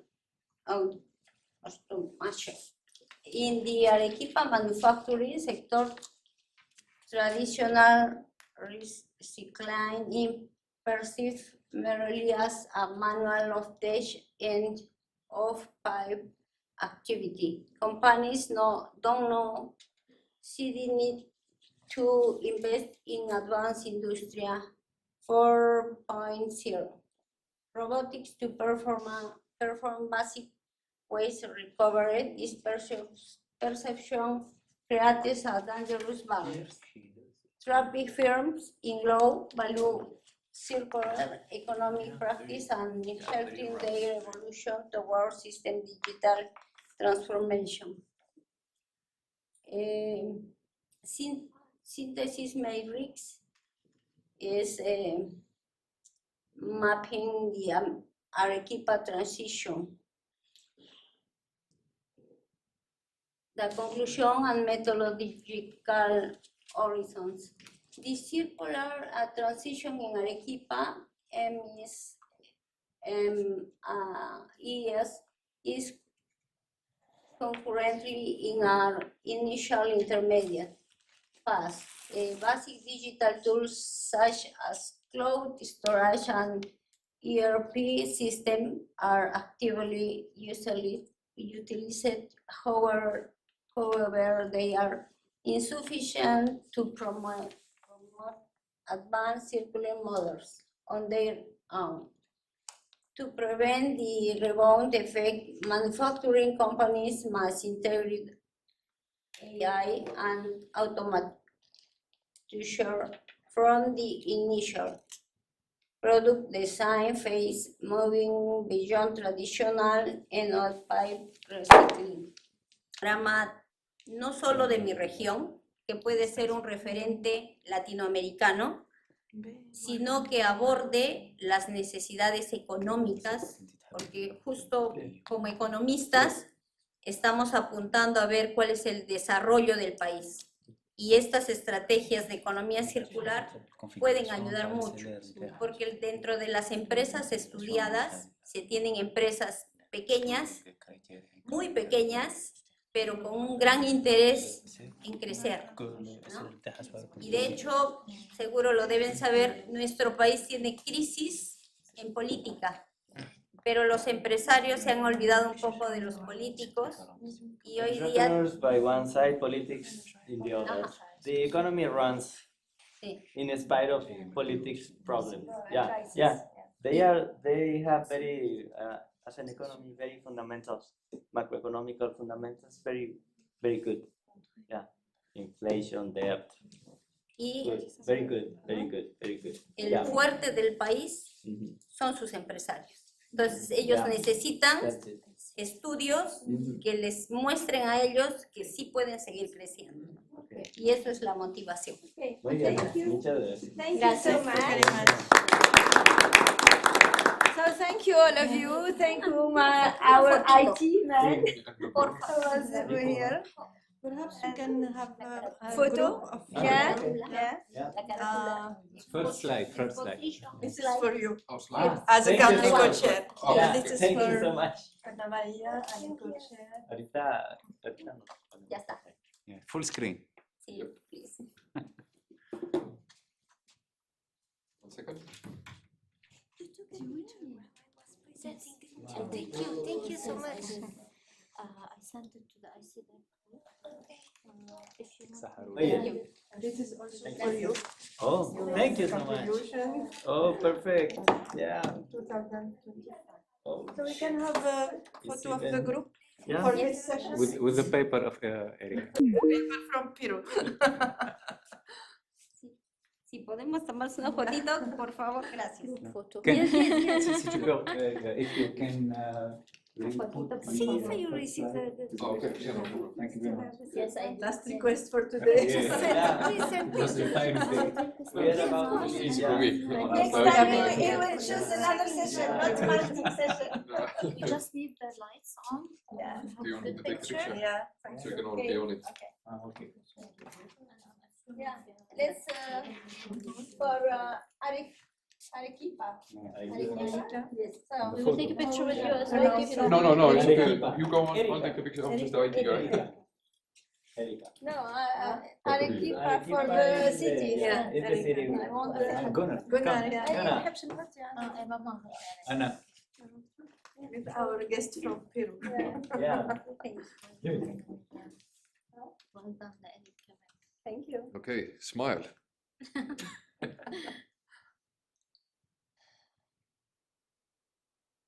Can you Beautiful. take Perfect. Thank you. Oh, Just a yeah, moment. yeah. Can you take it please vertically as well? A bit back. Someone is Oh, you an can expert. go. Someone is an expert. Should compress. That is okay.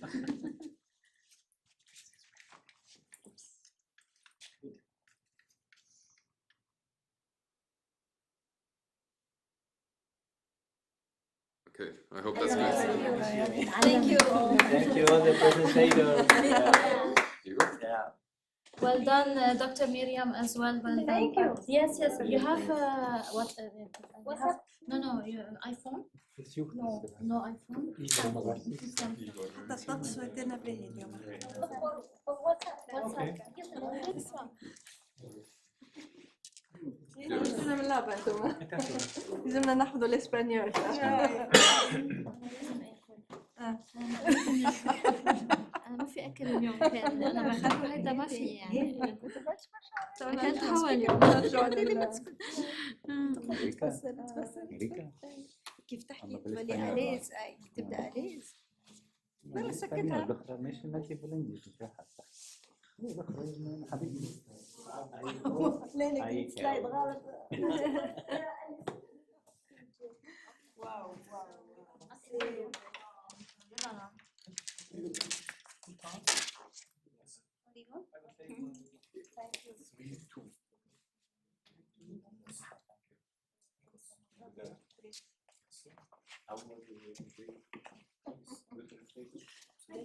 احنا الخمسة رولا we will go in this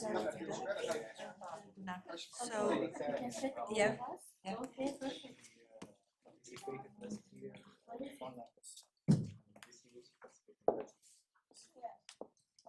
Lebanon. Ah, that's why I couldn't find it. It was Lebanon. ممكن نقسمه بعضنا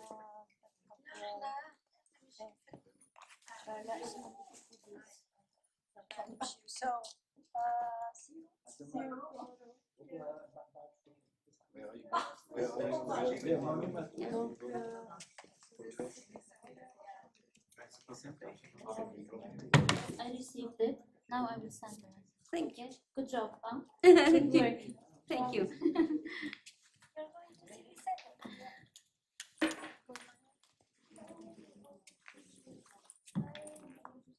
¿Sabes qué? Me dijo la niña ¿de dónde era? De Alemania, que se va a ir al teatro. ¿Al teatro? No, al... ¿Qué iba a ver? ¿A la ópera? A la ópera. ¿A la ópera? ¿Vas? ¿No quieres ir? Sí. Hay que comprar la entrada por internet, solo que no compré porque ya nos veníamos. Ahorita la compramos. Sí, quiero que me dé porque me dio y se cortó. Ah, ya. Gracias, Javier. Si no eras Sí. tú, moría en el intento. Muy bien. Ves, está muy Lo hiciste mal. muy bien, lo hiciste Me puse muy bien. nerviosa y El antes los chiste es estar apuntes. aquí. No, el chiste es estar aquí. Sí. Bueno. Ya más. Menos estrés.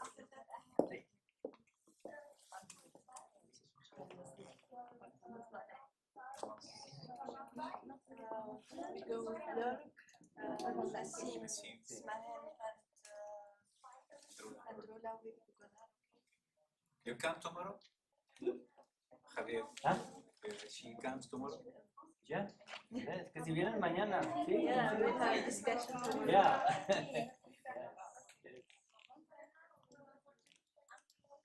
She thinks like me. Very far away, we come to very far distant place, so we have to be in the presentation. But you were in Germany. Yeah, I was in Germany. Yeah. But Erika comes directly. Yeah.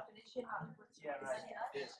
And Germany with an author in Israel. Lucas. Yeah, I saw the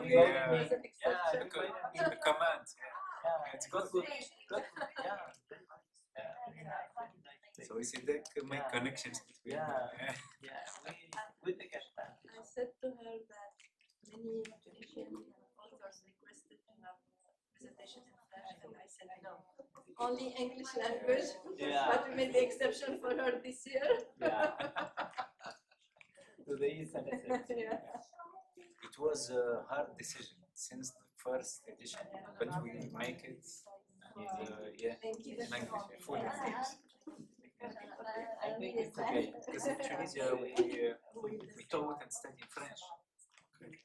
French and Arabic dialect.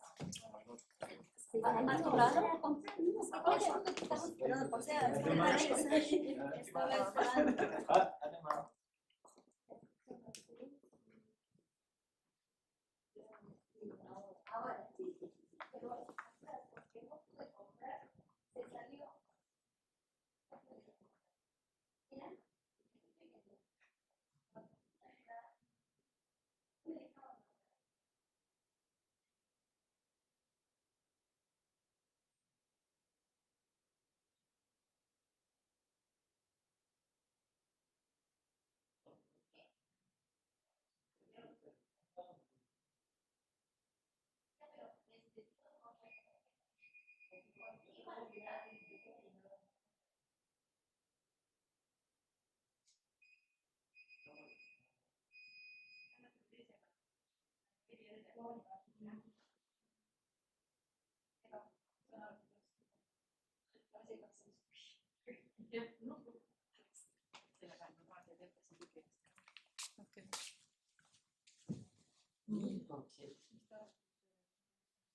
küsimust ei ole midagi teha.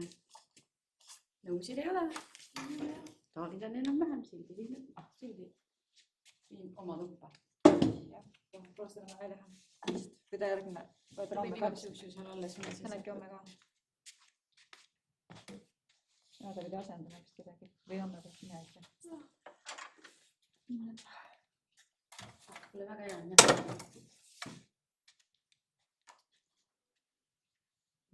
Kõik on korras.